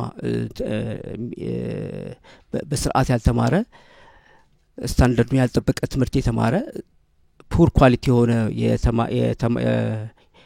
የተማረ የሰው ኃይል እዛ ሄዶ ተማሳይ የሆነ ጥፋት ስለሚሰራ ማለት ነው ተቋማት በጋራ እነዚህን ስራዎች ሲሰራ ይህንን ተግዳሮቶችን እየለየ መፍትሄ እየሰጠ የሚሰጥ ተቋም አለ ወይ ማዕከል አለ ወይ በቃ እነዚህን ትስስር ስራዎችን በሚገባ እየተመለከተ ችግሮችንም እያየ እየፈታ የሚሰጥ ተቋም አለ አንድ የምርምር ተቋም መረጃዎችን የሚይዝ ሪሰርች ኤንድ ስተዲ ሴንተርስ ማለት ነው አለ ወይ ምክንያቱም ብዙ ጊዜ ስለማይታይ ነው እኔ ከካናዳ ነኝ ብዙ ጊዜ ካናዳና አሜሪካ ቱሪዝም ላይ ምሰራለሁ ትራንስፖርት ላይ ምሰራለሁ ውጭ ወጥቶ እንደነ ቢቢሲ ምናምን የመሳሰሉ ትላልቅ ሚዲያዎች ላይ ሄዶ አድቨርታይዝመንት መግዛት ለኔ it is considered as feeding the pigs የማንበላውን ስጋ መመገብ በቃ እንትኑ ነው የሚታየኝ ምክንያቱም በአሁኑ ሰዓት የዓለም አቀፍ ቴሌቪዥን ላይ ወይ ምናምን ላይ ሰዓቱን የሚያጠፋ ብዙ አይደለም ግን እነሱ ኢንተረስትድ ሆነው ኢንቨስት አድርገው ከፍለው መተው እንዲያደርጉ ልናደርግ ምንችልባቸው መንገዶች አሉ which is ሁለት ነገሮች አሉኝ ሐሳብ ሰጣቸው ማለት ነው ሁለተኛው ደግሞ እስካሁን የተለመደ የነበረ አካሄድ አለ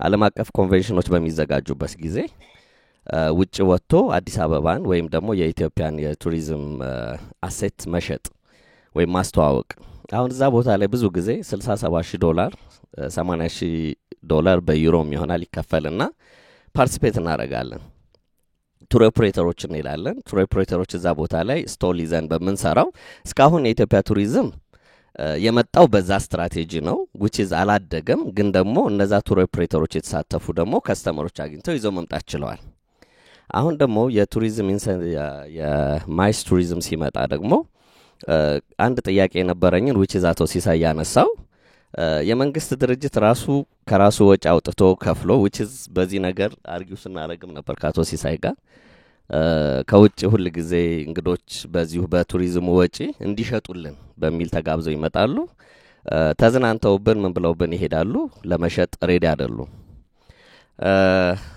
አሁን ግን ያው ለማሳጠር ያህል ብዙ ነገሮች ስለተባሉ ወደዛ ከመሄድ ሁለት ሐሳቦች ላንሳና በእነሱ ላይ በተለይ ከአቶ ብዙ ዓለም ጌጡና ከአቶ ሰለሞን የምጠብቀው ምላሽ ማለት ነው ያለንን ሰለብል አሴቶች አሉን which is እኛ ያልተጠቀምንባቸው ለምሳሌ ያህል ሰለብል አሴቶቻችን ስል ኢትዮጵያ pretty much ወደ 80 በላይ የሚሆኑ ብሔር ብሔረሰቦች አሉ ከ80 በላይ የሚሆኑ ፋሽኖች አሉ ከ80 በላይ የሚሆኑ ዳያሌክትስ የሆኑ ሊሸጡ የሚችሉ ድራማዎች ቲያትሪካል የሆኑ አርቶች አሉ ከ80 በላይ የሆኑ ዳይቶች አሉ እነዚህን ነገሮች ማርኬት ላይ አምጥተን ሳንጠቀምባቸው which is እርስ በርስ ለመቦጫጨቂያ ወይም ለምናምን እየተጠቀምንባቸው which is አልተሰራበትም አንዳንድ ጊዜ ሰላም እየተባለ ትንሽ ሃይላይት እየተነካበት ስለሚያልፍ ነውና why not በትክክል መሬት ላይ አውርደ ነው why don't we bring it to the market instead of ለምንጣላበት እንደዚህ ያለን ከመንሰራበት ለምን አንሸጣው ለምን የገቢ ምንጭ እናደርገው እኔ ስለተጠቀምኩበት እኔ ስላገኘሁበት ያንን ያው ሼር ማድረግ የሚፈልግ ካለ I can share ያንን ኤክስፒሪየንስ ሼር ማድረግ ስለምችል ማለት ነው ሲቀጥል ማርኬቲንግ ላይ ትልቁ ክፍተት ያለው የኢትዮጵያ ቱሪዝም ወይም የኢትዮጵያ ቢዝነስ በሙሉ ትልቁ ችግር ያለው ማርኬቲንግ ላይ ነው። መንግስት ሰርቪስ ሰጪ ነው።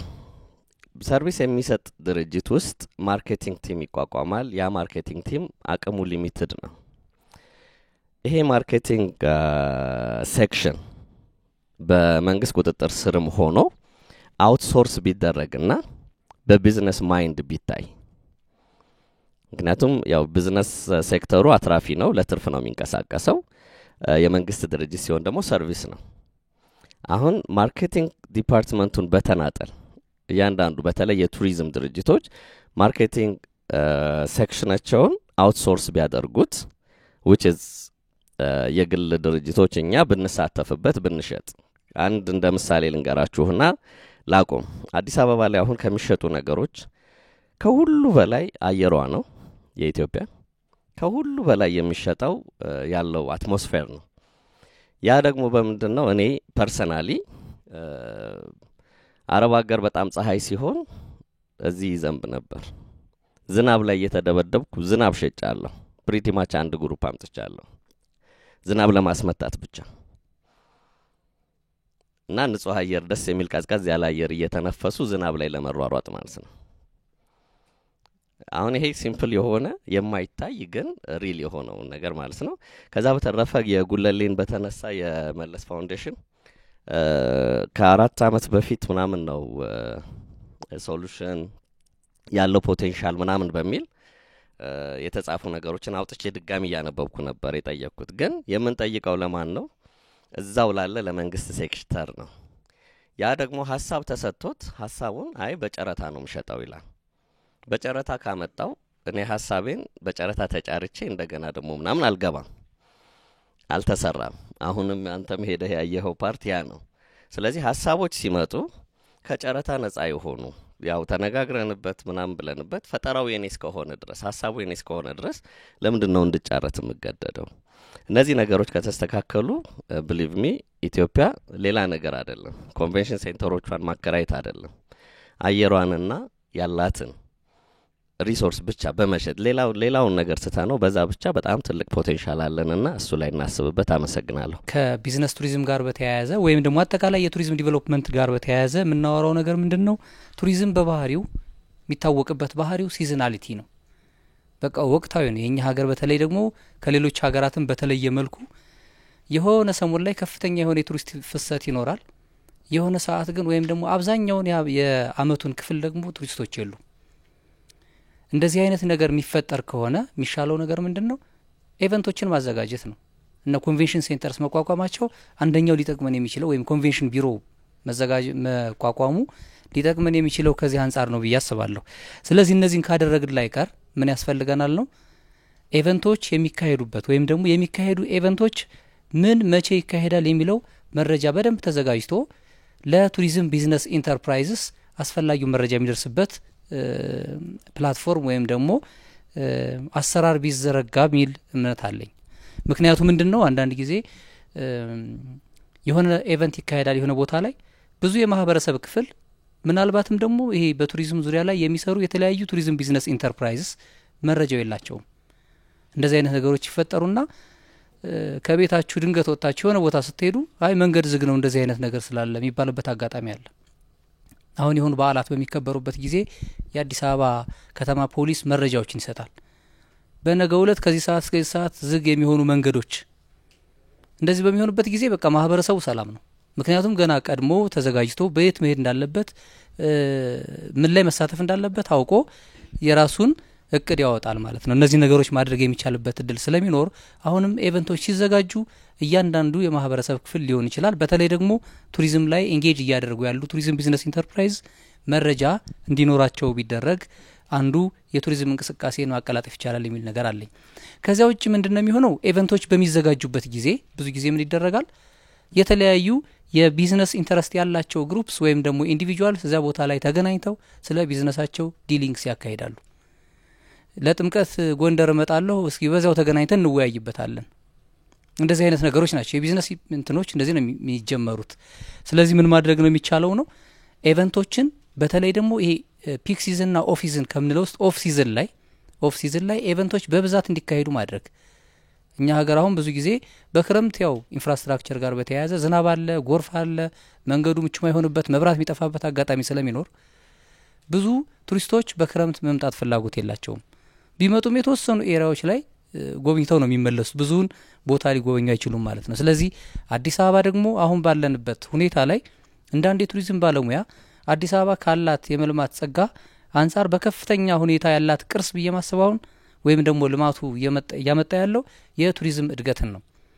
የእንጦጦ ቱሪስት መዳረሻ ልማት ፕሮጀክት ነበር ወይም ደግሞ እንጦጦ ፓርክ አለ። ሁለቱም ቤተ መንግስቶች ላይ መጎብኘት የሚቻልበት እድል አለ። እንደዚህ አሁንም ደግሞ የተለያዩ መንገዶቹ ራሱ ለትራንስፖርት ምቹ እየሆኑ መሄዳቸው ከየትኛውም ሴክተር በላይ የቱሪዝም ኢንዱስትሪን የሚጠቅም አይነት ምቹ እድል እየተፈጠረ ነው ያለው። ስለዚህ ይህን መጠቀም የምንችለው ደግሞ ምን ስናደርግ ነው? አንድ ቅንጅት ያስፈልጋል። ቱሪዝም ቢዝነስ ኢንተርፕራይዝስ የሚቀናጁበት ወይም የሚተሳሰሩበትን ነገር መፍጠር አስፈላጊ ነው ብዬ አስባለሁ። አንደኛው ነገር ምንድነው? የኛ ሀገር ቢዝነስ በብዛት የምናየው ኮምፒት የሚደረገው ኳሊቲ በማምጣት ወይም የተሻለ ነገር በማቅረብ ሳይሆን ብዙ ጊዜ ያለውን ከስተመር በመቀማት ነው። ከስተመሮች በሚመጡበት ጊዜ፣ ቱሪስቶች በሚመጡበት ጊዜ እነሱን ተሻምቶ ወስዶ ለማስጎብኘት መሞከር እንጂ ብዙ ጊዜ ከዛኛው ኢንተርፕራይዝ የተሻለ ፕሮዳክት ወይም ሰርቪስ እኔ ላቅርብ በሚል አይነት ስላልሆነ እነዚህ ነገሮች እንዳይፈጠሩ ኮምፒቲንግ ቢዝነስ ብቻ ሳይሆን ኮላቦሬቲንግ ቢዝነስ እንዲፈጠሩ የምናደርግበት ፕላትፎርም መስራት ከቱሪዝም ሴክተር አስተዳደር ይመለከታል የሚል እምነት አለኝ።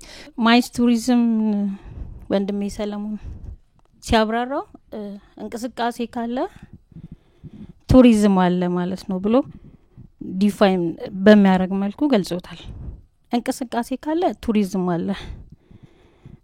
ቱሪዝም ካለ ሆቴሎች፣ መስተንግዶች፣ ታሪኮች፣ ባህሎች ሁሉም አሉና ቢዝነስን ከከተማ ጋር እንዴት አድርገን እናምጣው፣ እንዴት ስንጠቀም፣ እንዴት ስንሽጠው ስንል ከአክሱሚት ስርወ መንግስት ጀምሮ የአክሱሚት ስልጣኔ ከሳንቲሞች ከወርቆች ከተለያዩ ነገሮች መሸጥ ጀምሮ አሁንም እዚህ ደርሰናል። ተፈጥሯዊና በእምነት የተለያዩ ነገሮችን መሸጥ ግን ሌሎች ትልቅ ፎቅ በመስታወት ሰርተው አውሮፓውያንና ጎረቤት ሀገሮቻችን ሲሸጡ እኛ ተፈጥሮ ሰጥታን ራሳችንን አበልጽገን መሸጥና ሀገራችንን ራሳችንን መጥቀም ነው ያቃተን ማለት ነው። ራሳችንን ከዛ ወደ ሀገራችን ማለት ነውና እኔ የተረዳሁት እንደምረዳው በራሴ እውቀት አስተዋጽኦ አድርጊ ቢባል እንደ ባለሙያነቴ በማስጎብኝበት በመንቀሳቀስበት ጊዜ ያገኘሁት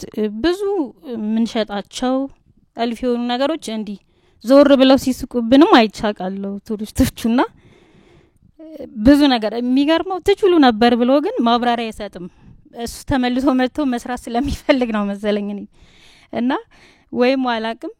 አንዴ ምንድነው ከአዲስ አበባችን ጋር እንትን ስል እና ያን ሰውዬ አረሰውም እና ከእንግሊዝ ሀገር ነው የመጣውና የሶሻል ባለሙያ ነው እና ከተማን፣ ሀገርን፣ ህዝቡን ማየት ይፈልጋል። ከዛ ፕሮግራም ይዘናል ወደ ካልቸር እንትን ሪጅን ልንሄድ ማለት ነው። ከዛ ሁሉንም ሙዚየሞች ኢትኖግራፊካል ሌሎቹን አስጎበኘሁትና መንገድ ላይ እንትናልና ብዙ መሄድ ማጎብኘት ህዝቡን፣ ማህበረሰቡን፣ አካሄዱን፣ አነጋገሩን ማየት ፈልጋለሁ አለኝ። ታዲያ ስለው ከተማችሁ ያን ያህል የምታስጌጥ አይደለችም፣ ንጽህናዋ፣ ምቾቷ፣ ወንበር የለም ምናምን ብዙ ነገር ነው ያለኝና ግን አንድ ነገር አለ ተስፋ አድርጌ ያለኝ ምን ስለው ከ10 አመት በኋላ ኢትዮጵያ በጣም የምታምር ይመስለኛል። የዛሬ 9-8 አመት አካባቢ ነው እንደዛ ያለኝና አው ብዬ ተስፋ አረኩኝ። ግን ፈጠነና በጣም ደስ አለኝ። አረሰው ማስቀምጫለሁ የሰውየውን አባባል ማለት ነውና አዲስ አበባችን ከቢዝነስ ጋርና ካስጎብኚዎች ጋር ከእንደነን ባለሙያ ጋር ስናስባት አሁን በጣም በፊት ዝም ብለን ነበር ጧት እናስጎበኛቸዋለን ከኤርፖርት ተቀብለን ከዛ ሙዚየሞች ትንሽ ናቸው እነሱ እናስረዳቸዋለን መሄድ መንቀሳቀስም። አሁን ግን የ3 ቀን ቱሪዝም አዲስ ብለን ቱር ፕሮግራም ማውጣት እንችላለን። እጅግም ሰፊ ነው እንዲሁም ከዛም የበለጠ ማለት ነው። እንዲሁም እኔ 4 ዴይ ኢን አዲስ ከዛ በኋላ ወደ ሌላ መሄድ እንችላለን ብዬ ፕሮግራም አዘጋጅ በዚህ ሰዓት ማለትና ያዘውዬ ዊስ ላረገልኝ ኮንስትራክሽን ላይ ናት በጣም ታድጋለች ብሎ በሰየማት መልኩ ወይም ከዛ በላይ ስለሆነች በአዲስ አበባና ቢዝነስ ቱሪዝም ላይ ማንሳት አሁን በጣም ደስ ብሎኝ ነው። ሌላ ሀገሮች ላይ ያየሁትን ኢትዮጵያ ውስጥ ስላየሁት መጀመሪያ ሀሴት ካረጉት ሰዎች ውስጥ አንዷ ነኝ እኔ ብዬ እገልጻለሁ ራሴንና በጣም በምታምር ልትመነዘር በምትችል ደረጃ ተገልጻለች። ከዚህ በኋላ ደግሞ በጣም ትገለጻለች ማለት ማመን እስኪያቅተን ድረስና ደስ ብሎኛል በጣም ባለው ነገር እና አሁን ብዙ አሳይተናቸው ብዙም ያልቁ ኮንቬንሽናል የተለያዩ ነገሮች ማይስ ቱሪዝም ስናነሳ በቃ ቱሪዝም እንቅስቃሴ ያለ እንዳልነው ከማይስ ቱሪዝም ጋር የተለያዩ ኢቨንቶች የተለያዩ በእምነትም ከእምነት ውጪም በተለያዩ ኢቨንት ፕሮግራሞች ላይ ህዝቡን አዌር እንዲሆን ብናረገው የኢትዮጵያን ግለጻት ብንለው አንድ ከዩኒቨርሲቲ የወጣ ተማሪ በእውነት ስለ ኢትዮጵያ መግለጽ አይችልም እና የሆነ ቱሪስት መጥቶ እንደዚህ መሄድ ፈልጌ ነበር ግን ከየቱ ጋር ነው ታክሲ ከዛ ማፑን አንብብልኝ እስኪ እኔ ይሄ ማፕ ክሊር አልሆነልኝም እስኪ አስረዳኝ ቢባል በእውነት ክሊር ማድረግ አይችልም።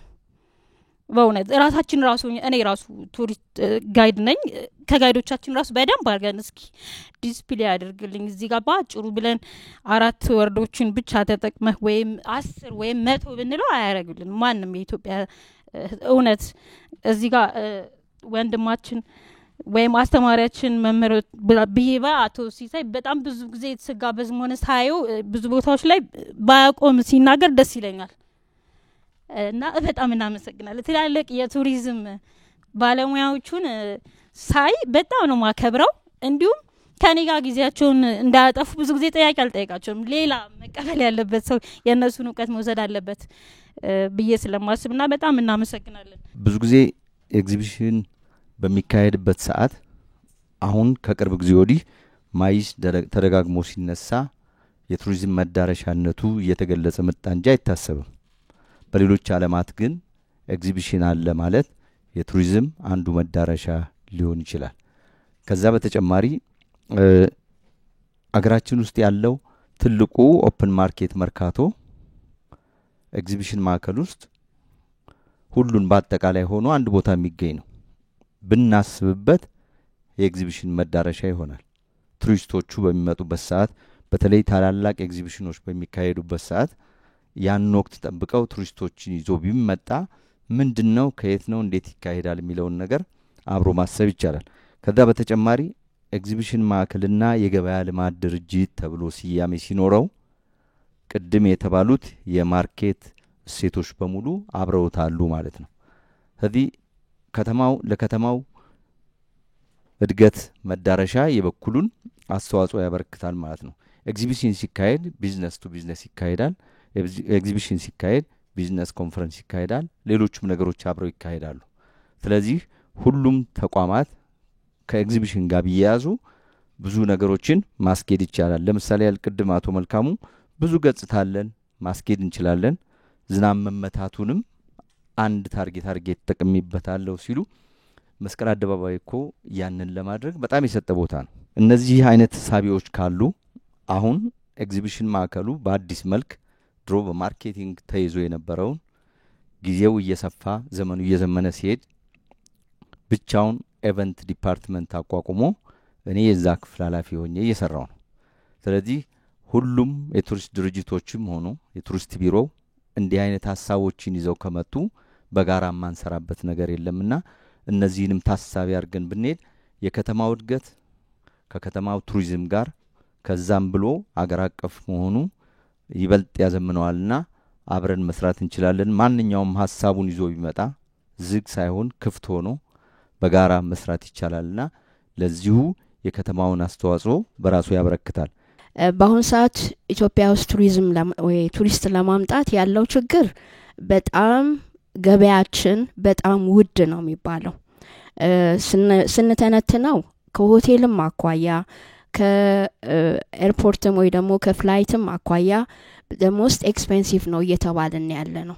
ምክንያቱም እኛ ዶላር እናስገባለን ወይ ደግሞ ቱሪዝም እናመጣለን እንላለን። እንደ ኢንተርናሽናል ግን እየሰራንበት አይደለም። ኢቨንቶችም ቢኖሩ አሁንም በጣም በውድ ነው የምንሸጠው ያለ ነው። ስለዚህ አሁን ሌሎቹ በዲስካውንት አድርገው ለምሳሌ አዲስ አበባ ኑን ጎብኙ ወይ ደግሞ እንደሌላው እንደ ዱባይ እንደሚያዘጋጀው ማዘጋጀት እየቻልን ብዙ ጊዜ ግን ዲስካውንት የሚባል ነገር የለም። ጭራሽ ከዲስካውንትም አልፈው እየጨመረ ነው የሚሆነው። መዳረሻ ቦታዎችም ላይ ያለው ኢንትራንስም ከመጠን በላይ መግለጽ ከሚያቅተን በላይ እየጨመረብን ያለው በተለይ እንደ አስጎብኝነት ያለንና ከቱሪስት ጋር ያለንን ችግር ነው። በአዲስ አበባ ውስጥ ትልቅ ነው፣ ትልቅ ልማቶች ተደርገዋል። ግን አሁንም የመግቢያዎች የምንላቸው ከእንጦጦ ብንጀምር ለአገር ውስጥ በጣም ውድ ነው። ገብቶ አገሩን ያለውን ነገር ማየት አይችልም በአሁን ሰዓት ላይ። ከእንደገና አዲስ የተከፈተውን በልማት የተከፈተው ቤተ መንግስትም ለአንድ ሰው 1000 ብር ማለት በጣም ኤክስፔንሲቭ ነው። ስለዚህ እዚህኛው ላይ እየተሰራ አይደለም። አሁንም ይህንን ነገር ላይ ወቅትን ያገናዘበውን ነገር አድርገው በዲስካውንት ወይ ደግሞ በታላቅ ቅናሽ አድርጎ ሰውን ወይ ደግሞ ቱሪስትን መሳብ ይቻላል። ለስብሰባ የሚመጡትንም በአብዛኛው ያው በውድ ዋጋ ነው የሚሰሩት። እንዳስጎብኝነት ማንም ሰው ከቱር ኦፕሬተር ጀምሮ ማግኘትን ይፈልጋል። ስለዚህ ፓኬጅም ሲሰጣቸው ኤክስፔንሲቭ ፓኬጅ ነው የሚሰጣቸው። ስለዚህ ከሚጎበኙት ትተውት የሚሄዱት ነው የሚበልጠው። ስለዚህ ያንን ነገር ይዘውት የመጡትን ዶላርም ሆነ እዚህ ያላቸውን ገንዘብ አስወጥተን መሄድ የማንችልበት ወቅት ላይ ነን ያለ ነው። ሁለተኛው ነገር ላይ ደግሞ ሰርቪሳችን ላይ ነው። ከኤርፖርታችን አሁንም ይጀምራል ካለን አቀባበል የምናሳየው ሰርቪስ አቀባበላችን ወይ ደግሞ ሰላምታችን ከእንደገና ሆቴል ላይ ስንገባ ከሪሴፕሽኖቹ ጀምሮ ያለን አቀባበል ምንም አይነት የቱሪዝምን ነገር የሚስብ አይደለም። ኢትዮጵያዊ በጣም እንግዳ ተቀባይ ነን እንላለን እንጂ ውሸት ነው አሁን ሰዓት ያለው። እሱ ላይም መስራት ያለብን ይመስለኛል። ምክንያቱም ብዙ ነገሮቻችንን ወደ ኋላ ያስቀሩብን ስለሆነ ማለት ነው። እና እሱን የበለጠ ቢታይበትና በእንደዛ አይነት ሰርቪሶች ቆንጆ አይነት ነገሮች ከሰራን ቱሪስትም ሆነ ለስብሰባም የመጣው ተደጋጋሚ ጥሩ ነገሮችን ይዞ እንዲሄድና ያ ቱሪስት ተብሎ ወይ ደግሞ ለቢዝነስም ኢትዮጵያ ውስጥ የመጣው ያየውን ነገር ራሱ በሚናገርበት ሰዓት ብዙ ጎብኚ ወደ ኢትዮጵያ ሊመጣ ይችላል ብዬ ገምታለሁ። እኔ የመጀመሪያው የአዲስ አበባ ቢዝነስ ቱሪዝም ተግዳሮችና መፍትሄዎች ከዓለም አቀፍ ተሞክሮች አንጻር ይላልና ቅድም የተወሰኑ ተጠቃቅሷል። ግን ከነዚህ ዓለም አቀፍ ተሞክሮች እንደ አዲስ አበባ ምንድነው የምንወስደው የሚል ስፔሲፊክ የሆነ ኳንቲፋይ የሆነ ዳታ ቢኖረን ጥሩ ነው ባይ ነኝ። አንድ ምሳሌ መውሰድ ይችላል ያው የተጻፈ ስለሆነ እኔ እና የተባበሩት መንግስታት የአምና ሪፖርት ካየነው ከአጠቃላይ የነበረው የቱሪስት ፍሰት አሜሪካ የተሻለ ኢኮኖሚ ገቢ ነው ያገኘችው ወደ 2.3 ትሪሊዮን ዶላር ማለት ነው ጂዲፒዋ። ቢዝነስ ቱሪዝም ካልነ ደግሞ ቅድም ሲነሳ ነበር ወደ ኢኮኖሚ ከቀየር ነው ዋናው ኢኮኖሚ ኢምፓክቱ ነውና ከዚህ አንፃር እኛ ጋር አንዱ ትልቁ ችግር የሰራናቸው ስራዎች በመረጃ ቅድም አንድ ወንድም የሚያነሳው ነበር በመጨረሻ ላይ የተያዘ አይደለም። አንድ እንደ በጎ የሚወሰደው ይሄ የቱሪዝም ሳተላይት አካውንት የሚባለው አምና ላውንች የተደረገው ከቢዝነስ ቱሪዝም አንፃርስ ምን ይመስላል የሚል ስፔሲፊካሊ መያዝ አለበት ባይ ነኝ። ምን ያህል ጂዲፒ ኮንትሪቢዩት አድርጓል፣ ምን ያህል እዚህ ጋር ስናወራ የኤፍዲአይ ጉዳይ ነው፣ የስራ ዕድል ጉዳይ ነው፣ ብዙ ነገሮች ማንሳት እንችላለንና ከዚህ አንፃር መረጃዎች በአግባቡ በጥናት መለየት አለባቸውና አዲስ አበባም ከአፍሪካ ሊሆን ይችላል ቅድም ከተነሱ ከኤሽያም ከአውሮፓ ተሞክሮ መውሰድ እንችላለን እና ከዚህ አንፃር የተወሰነ ነገር ባልጥሩ ነው ባይ ነኝ እና ሞር ስፔሲፊክ አድርገን ጄኔሪክ ከሚሆን በዛ ደረጃ ተሞክሮም እንደ አዲስ አበባ ግን ቢሮላ እንዳለው ሰው እኔ እንደ ችግር ብዬ ማነሳው ቅድም ወንድሜ እንደ መልካም እድል አድርጎ የወሰደው እኔ እንደ ችግር ብዬ መወስደው አንዱ ስትራክቸራል ችግር አለ። ቅድም አቶ ሲሳይ ያነሱት ነበር። ሃርድዌሩ ኦሬዲ ንጣፉ አለ፣ ንጣፉ ራሱ ይጎለዋል። አደረጃጀቱ ገና ነው። በነገራችን ላይ የኛ እንደ ቢሮ ዳይሬክቶሬቱ አንድ ቡድን ያለው ያለው የሰው ኃይል ያለው በጀት ያው የስራው ባለቤት በኋላ ሊናገሩ ይችላሉና እንግዲህ ስትራክቸሩ ካለው ሰው ኃይልና በጀት አንፃር እሱም የራሱ ክፍተት አለው ማለት ነው። አት ዘ ሴም ታይም አደረጃጀቱ ደግሞ ወደታች ይወረደ አይደለም። ያቋቋምነው ኮንቬክሽን አንዳንዴ የዶሜስቲክ ቱሪስቱ ሚስ እንዳናረገው ሁላችን ቅድም ሲነሳ ነበር ፎከሳችን ፎሬነሩም ስለሆነ ማለት ነው እና ምናረጋቸው ስብሰባዎች ምናረጋቸው ኢቨንቶች ምናዘጋጀው ኤግዚቢሽኖች እስከታች ድረስ ማህበረሰቡ እስከሚገለገለበት ታችኛው እርከን ድረስ በዛ ልክ ስኪልድ የሆነ ማንፓወር ያለው የተሻለ በጀት ያለው ቅድም ሲነሳ ነበር ተወዳዳሪ የሆነ መዋቅር አለን ወይ የሚል በዚህ ልክ መዘጋጀት አለብን ማለት ነው በጣም ብዙ የሚቀር ነገር አለ እንደ ቢሮአችን መውሰድ እንችላለን ዓለም አቀፍ የሆነ ደረጃውን የጠበቀ ኤግዚቢሽን እኛ እንደ ቢሮ ማዘጋጀት ይጠበቅብናል ሶ መጀመር አለብን ማለት ነው ቢዝነስ ቱሪዝም ማለት ይሄ ነው ከባለድርሻ አካላት ቅንጅት ሊሆን ይችላል ዋቴቨር ኢት ኢዝ ማለት ነው እና ከዛ አንፃር የሚቀረን ነገር እንዳለ ብናይ ጥሩ ነው የሚል ነገር አለ ሁለተኛ እኔ ማንሳት የፈለኩ በተለይ ዲጂታል ማርኬቲንግ ላይ በደም መስራት አለብን የቢዝነስ ቱሪዝም ሞር አታችመንቱ ከዲጂታል ጋር ነው አንድ ጥሩ ያስተማረን እዚህ ያለን የቱሪዝም ሰዎች ኮቪድ ጥሩ ትምህርት ነው የነበሩን አትራክሽኖች የነበሩን መደረሻ ሳይቶች አገራችን ላይ ሽሪንክ ሲደረግ ሌላ ሀገር ላይ የነበረው ጥሩ ተመክሮ ምንድነው ዲጂታል ነው የነበረው እኔ እንደ ሙዚየሞች ቨርቹዋል ሲገበኙ ነበር ብዙ ሬቬኒው አግኝቷል የቢዝነስ ቱሪዝም ላይም አዳራሽ ላይ የምናረጋቸው ቅድም መልካም ያነሳው አክቲቪቲው ሚስ ስለምናረግ እዛ ላይ ያለን ማልቲሊንጉናል የሆነ ባህላችን ከማሳየት የዘለለ ቨርቹዋሊ መሸጥ እንችላለን ወይ አንዳንድ ሀገሮች ዲጂታል ማርኬቲንጉ ፕራይስ ሴት ተደርጎ በዛ ልክ ነው የተዘጋጁ ቴክኖሎጂ ያስፈልጋል ቅድም ወንድሜ ያለው ነበር በዛ ልክ ሰው ኃይሉ ያስፈልጋል ምን ሰጣቸው አገልግሎቱን በዛ ልክ ዲጂታላይዝ ማድረግ አለብን እኛ እንደ ቢሮ የምናቀርባቸው አገልግሎቶች አሁን ጀምረናል ያው የበላይ ኃላፊያችን ሊያነሳ ይችላል at the same time አብዛኛው ሰርቪስ ፕሮቫይደሮች በዛ ልክ ማዘጋጀት አለባቸውና አንዳንዴ ከፖሊሲ ጋር ሊያዝ ይችላል አይ ቲንክ ፖሊሲው ሪቫይዝ ተደርጓል ግን ፖሊሲው ላይ አንዱ የትኩረት አቅጣጫ ነው ወይ ቢዝነስ ቱሪዝም የሚል በኋላ እንግዲህ ሐሳብ ቢነሳበት ጥሩ ነው እዛ ላይ አንድ እህቴም ያነሳች ነበር አዲስ አበባ ጥሩ የተለያዩ የኢንፍራስትራክቸር ኤክስፓንሽኖች አሉ ጥሩ ቱሪስቱ በዛ ልክም ሊመጣ ይችላል አንድ የስቶፕ ኦቨር ቱሪዝም እህቴ ስታነሳ ነበር ምን ሰጣቸው አገልግሎቶች ማታ መስጠት እንችላለን ወይ አለ የትኛው ተቋም አንድ ጥናት ተደርጎ ነበር አስተዋውሳለሁ ሙዚየሞች የኛ ሙዚየም ጨምሮ ለኤርፖርት ቅርብ የሆነ ማታ አገልግሎት ምን ሰጣቸው አንዳንድ ሀገሮች ካያችሁ የቱሪዝም ፖሊሲ ይባላል ስፔን በዚህ ጥሩ ተሞክሯት አላት ለቱሪስት ብቻ ሴፍቲና ሴኩሪቲ የሚጠብቅ ማለት ነው ማታም አገልግሎት በዛ ልክ የሚሰጥ ማለት ነውና አንዳንዴ የሬጉሌሽን ጉዳይ ይመጣል የደንብ ጉዳይ ይመጣል የመመሪያ ጉዳይ የመዋቅር ጉዳይ ሊመጣ ስለሚችል በዛ ልክ ራሳችን ማዘጋጀት አለብን ብዙ ላይ ግን ሊያስማማ የሚችለው ቅንጅታዊ አሰራር በጣም ወሳኝ ነው አሁን ቀደም ሲል የመነሻ ሐሳቦችን ያቀረቡ ሁለቱ እንግዶቻችን የናንተን ሐሳቦች አካተው ሪፍሌክት ያደርጋሉ አጭራጭር ደቂቃ አብዛኛዎቹ ቬሪ ክሪቲካል የሆኑ ነገሮች ተነሱ አሉ በተለይ አቶ ሲሳይ ያነሳው ሐሳብ አጠቃላይ የቱሪዝሙን እንቅስቃሴ በሀገር ደረጃ ያለውን በስትራቴጂ በስልጠና በፕሮሞሽን መደገፍ አለበት ተብሎ እንደማጠቃላይ የተነሳው ነገር በጣም ትልቅ ነገር ነው ሌላውም አቶ መልካሙ ያነሳው የባህል እሴቶቻችንን ኢንቫይሮንመንታችንን በሙሉ ስካን እያደረግን በአግባቡ ወደ ሴልስ ብንቀይረው የሚለው ነገር በጣም ትልቅ ነገር የቱሪዝም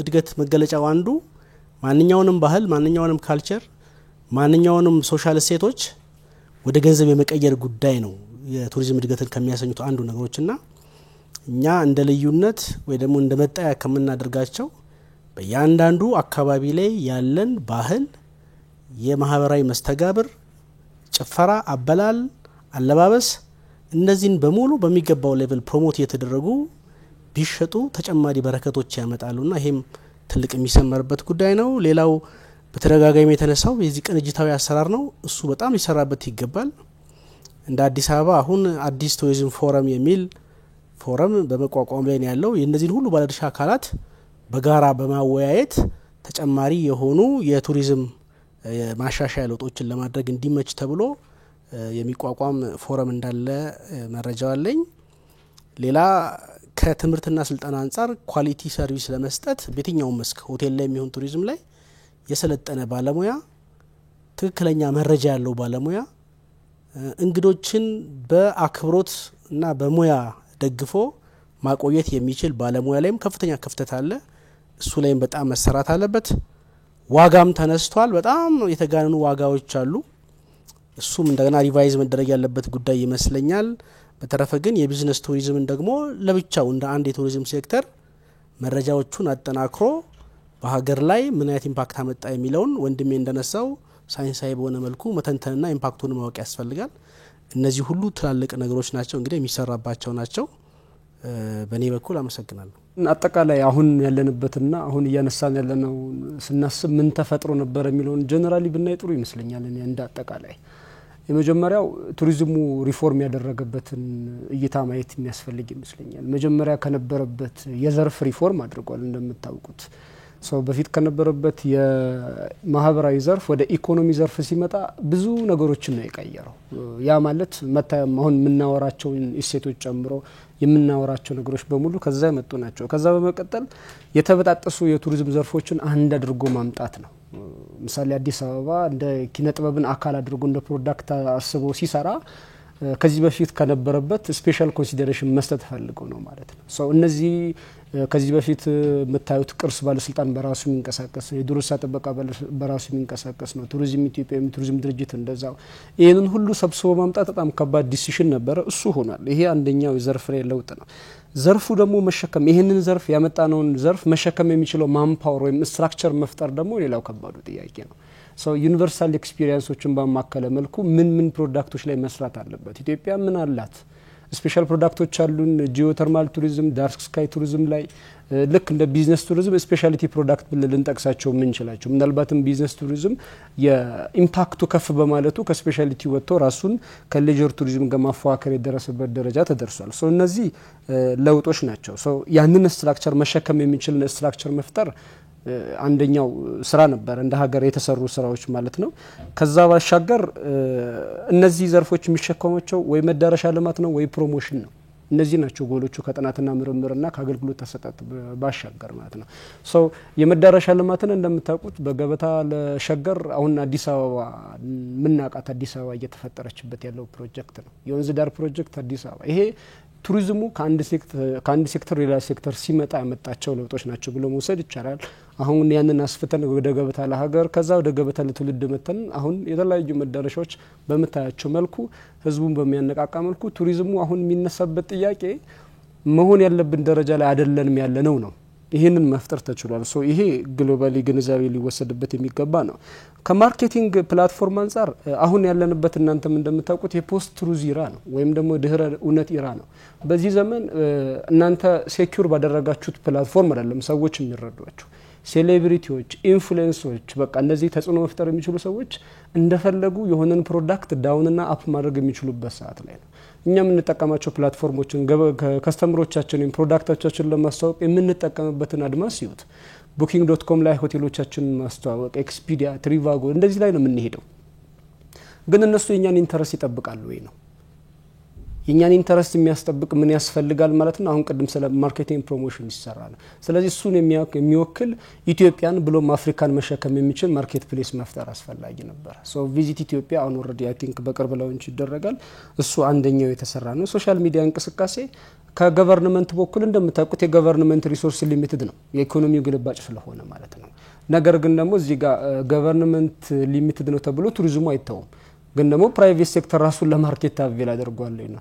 አንድ ኤክስፒሪየንስ ልንገራቸው። አሁን ኢኖቬሽን አፍሪካ ሰሚት ባለፈው ሳምንት ቱሪዝም ሚኒስቴር ከብሬን አፍሪካ ጋር በጋራ ኢትዮጵያን ስካይላይት ሆቴል አዘጋጅተው ነበር እና እዛኛው ላይ የግዴታ ቱሪዝም ኢንተርቬንሽን ማስገባት ነበረበት። ምክንያቱም መጎብኘት ይፈልጋሉ። ያንን ኢቨንት ግን ትራክ አድርጎ የመጣ ቱር ኦፕሬተር አልነበረም። ፖስት ኢቨንቶች ወይም ፕሪ ኢቨንቶች ወይም አፕካሚንግ ኢቨንቶች የሉም። ኢትዮጵያ ሚኒስትሪ ኦፍ ቱሪዝም ፖስት ይደረጋል። የኢትዮጵያ ኮንቬንሽን ቢሮ በተለይ ደግሞ ሊንክድን አካውንቱ ላይ ፖስት ይደረጋሉ። በቀጣይ የሚመጡ ኢቨንቶች እየተባሉ ሊስት ይደረጋሉ። በተቻለው መጠን ቅድም ቅንጅታዊ አሰራር ስንል የነበረው አንደኛ ከገቨርንመንት ሪሌትድ የሆኑ እውነቶችን እናውቃቸዋለን። ፕራይቬት ሴክተሮች ኪዩሬት የሚያደርጓቸውን ኢቨንቶች ግን ሪች ለማድረግ ፕራይቬት ሴክተሩ በራሱ ሰርክል ላይ የሚንቀሳቀሱ ፕራይቬት ሴክተሮችም ያሉበት ነው። ለዛ ነው ቅድም ስለ ስታንዳርዳይዜሽን ስናወራ ኢቨንት ኦርጋናይዘሩ ስታንዳርዳይዝ መሆን አለበት፣ ሆቴለሩ ስታንዳርዳይዝ መደረግ አለበት፣ በተለይ ቬኑ እያልን ያለ ነው እና ሶሻል ሚዲያውም ሆነ ኢቨንቱን ኢንቴግሬት ለማድረግ የነሱ በጣም አስፈላጊ ነው ብዬ አስባለሁ። እነዚህን መረዳት በጣም ኢምፖርታንት ነው። ከዛ ስፔሲፊካሊ ማይስ ላይ ስንመጣ ማይስ ምንም የተለየ ነገር አይደለም። በቃ እኛ ካታሊስት ለመሆን ነው የኢትዮጵያ ኮንቬንሽን ቢሮ የተመሰረተው ወይም ደግሞ ማይስ ቱሪዝም በሚለው ኮንቴክስት ማርች 2021 የተመረቀው። ካታሊስት ስንሆን ለማን ነው? we are going to promote primarily the conference centers and the hotels. ኮንቴንት ዴሊቨር አድርጉ እንኳን ሲባሉ ከባድ የሚሆንበት አጋጣሚ አለ። አንዳንድ ነገሮች ወደ ፕራይቬት ሴክተሩም ነው። አንዳንዴ ቁጭ ብሎ ስፑን ያለው የሚመጣው ማርኬትና ያለው ኤግዚስቲንግ ማርኬቱ አይ ቲንክ መታየት ያለበት ይመስለኛል። የጠገብን የሚመስለኝ ነገር አለ ይታየኛል አንዳንድ ነገሮች በቃ ምክንያቱም በአመት ውስጥ የሆነች ነገር ሴኩር ማድረግ እንችላለን። ስለዚህ why do we bother on ኮንቴንት ክሬሽን ላይ ዌብሳይት ላይ ለምን ጊዜያችን እናጠፋለን? ማህበራዊ ሚዲያዎቻችን ላይ ለምን ጊዜ እናጠፋለን? ለምን የሀገሪቷን ገጽታ ግንባታ ላይ ለምን ጊዜያችን እናጠፋለን? ምክንያቱም በትንሹ የምናገኛት ነገር እያኖረችን ስለሆነ ነው። ይሄ መታየት ያለበት ይመስለኛል በፕራይቬት ሴክተሩ ላይ።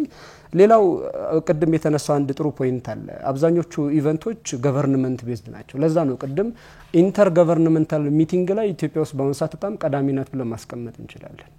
በአሶሲሽን ሚቲንግ ምንም ጥርጥር የለውም ለዘመናት የደቡብ አፍሪካ ኢኮኖሚ ከሁሉም የተሻለ አፍሪካ ውስጥ የተሻለ ፋሲሊቲ ያለው እነሱ በከተማ ደረጃ ወርደዋል። ምሳሌ ጆበርግ የራሷ ኮንቬንሽን ቢሮ አላት።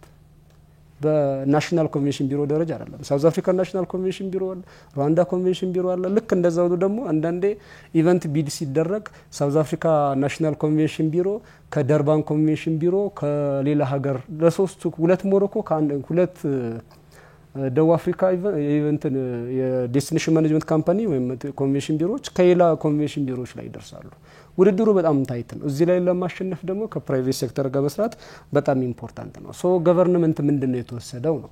ምናልባትም ታስታውሳችሁ የሁለተኛው ሀገር በቀል ኢኮኖሚክ ሪፎርም ሲሰራ የመጀመሪያው ታርጌት የተደረገው ሀገሪቷን እንዴት ነው ከውጪ የሚዲያ ጫና ከሁሉ ነገሮች መቀየር የምንችለው ሲባል አንደኛው የተወሰነው ኢቨንት ነው። ምናልባትም በዶክመንቱን ካያችሁት በደንብ ማየት ትችላላችሁ። እዛ ላይ ተቀመጠ። ስለዚህ ዘርፎቻችንን ዓለም አቀፍ ተጽዕኖ ብዙ ያለበት ሀገር ናት እንደምታውቁት በብዙ ፋክተሮች ምክንያት። ያንን ለማሸነፍ የገቨርንመንት ኢንተርቬንሽን ኢትዮጵያ በትክክል የማይስ ኮንፈረንስ ምንድነው መዳረሻ እንደሆነች ማሳየት ነበረ። አይ ቲንክ በዚህ አመት በትክክል ላለፉት አመታት እስከ 2018 ነው እቅዱ እንደምታውቁት የሚቆየው። የተሰራውን ፍሩት እያየን ነው። በቀጣይ አመትም ይሄ ተደግሞ ይቀጥላል። ግን ደግሞ ይበልጥ ኮንሲስተንት ሆኖ ከኢንተርቬንሽን ባሻገር ሲስተማቲካሊ ሊድ እንዲደረግ ደግሞ የሚጠበቁ ነገሮች አሉ። ምሳሌ ቬኑ ሬቲንግ ያልኩት እሱ መምጣት ያለበት ጉዳይ ነው።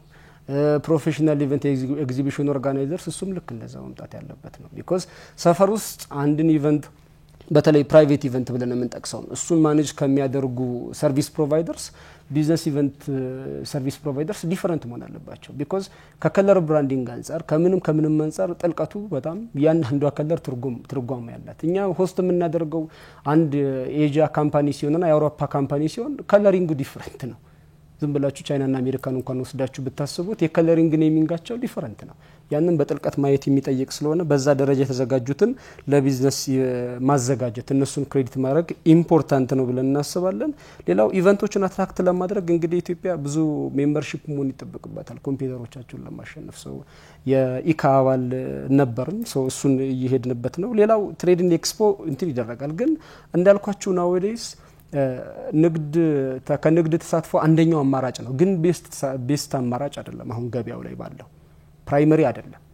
ፕራይመሪው ዴስቲኔሽንን በትክክል በፊት ለአውሮፓ ታርጌቶቻችን ለመድረስ ዲተርማይን የሚያደርገን የአውሮፓ ሚዲያ ነበር። ቢቢሲ ላይ ስናስነግር ስለ ሩዋንዳ እንግሊዞች ያወቁበት መንገድ ያጥሩ ነው እና ወዲስ ግን በአንድ ሶሻል ሚዲያ ዓለምን ማንቀሳቀስ የሚቻልበት ዘመን ላይ ነው ያለነው። ሶ የኛ ፎከስ መሆን ያለበት ብዬ የማስበው የኮንቴንቶቻችን ላይ ነው። ኮንቴንቶቻችን ሀገራችንን ይወክላሉ ወይ ነው። ቅድም በጣም ቆንጆ ተደርጎ የተነሳው የባለ ታክሲ ጉዳይ ነው። እኛ እንደውም ባለፈው አጋጣሚ ከሚኒስትሪ ኦፍ ፎሬን አፌርስና አጠቃላይ ከባለድርሻ ጋር በመተባበር አንድ የተሰራው ስልጣን ነበረ ሲደረግ የነበረው በተለይ እነዚህ ስፔሻላይዝድ ታክሲ ሜትር ታክሲ የሚባሉት ላይ ይሰጣ ነበር። ግን ሁሉንም ሪች ማድረግ አይቻልም።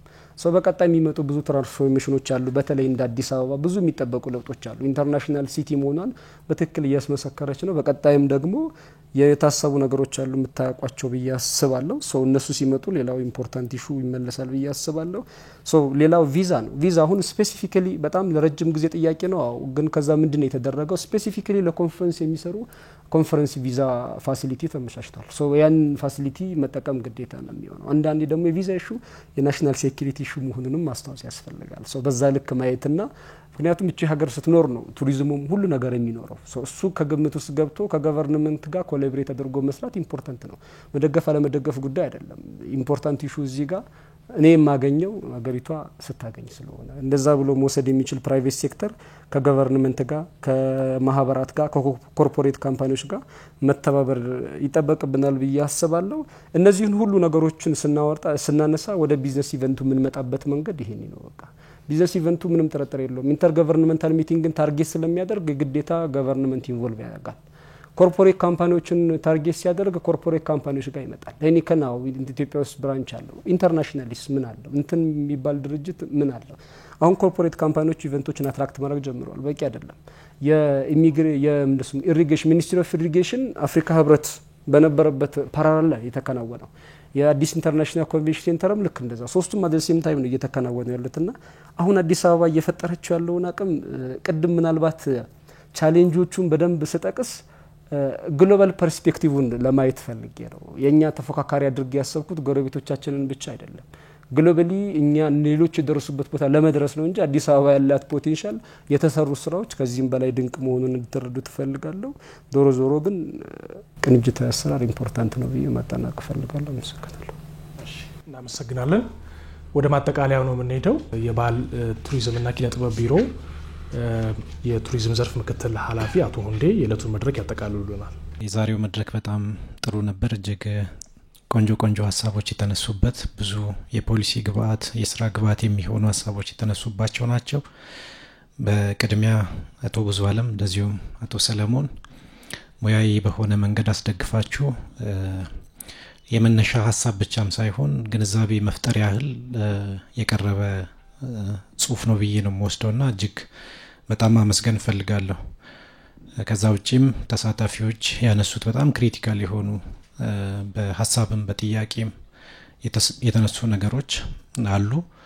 እነሱን እንግዲህ ከሰዓት አንፃር ሁሉንም አድሬስ ማድረግ አንችልም። ነገር ግን በግብአትነት መውሰድ ያለብንን ሀሳቦች እንደ ግብአት ወስደን እንደ ከተማው ቱሪዝም ቢሮ አንደኛ በእቅዳችን ማካተት ያለብንን ነገር በእቅድ እያካተትን መስራት የምንችለውን ነገር እየሰራን እንደዚሁም ደግሞ ከስቴክሆልደሮች አንፃርም የተነሱ ነገሮችን እንደ ግብአት ወስደን የምንሰራ ነው የሚሆነው።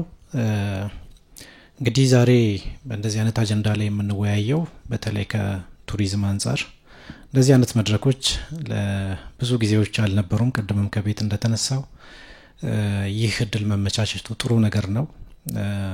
በተለይ ደግሞ አሁን ለቱሪዝም ዘርፉ የተሰጠውን ትኩረት ታሳቢ በማድረግ በርካታ መሻሻሎች የታዩበት ኢንዱስትሪ እንደመሆኑ መጠን አሁንም ደግሞ ብዙ የሚቀሩት አሁን ጅምር ላይ ነን የሚለውን ሀሳብ ብንወስድ የተሻለ ይመስለኛል። እንደ ጅምር ቅድም አቶ ሲሳይ ሲያነሳ የነበረው በተለይ አንዳንድ ችግሮች ተግዳሮቶች ተብሎ የተነሱት ለበርካታ ዘመናት በኢንዱስትሪ ውስጥ የነበሩ እንደመሆናቸው መጠን አሁን ስራ ስንጀምር የተሻሉ ሀሳቦች በተሻለ መንገድ ብንሰራ የሚል ሀሳብ እየመጣ ስለሆነ በዛ መንገድ ማየቱ በጣም ተገቢ ነው ብዬ አስባለሁ።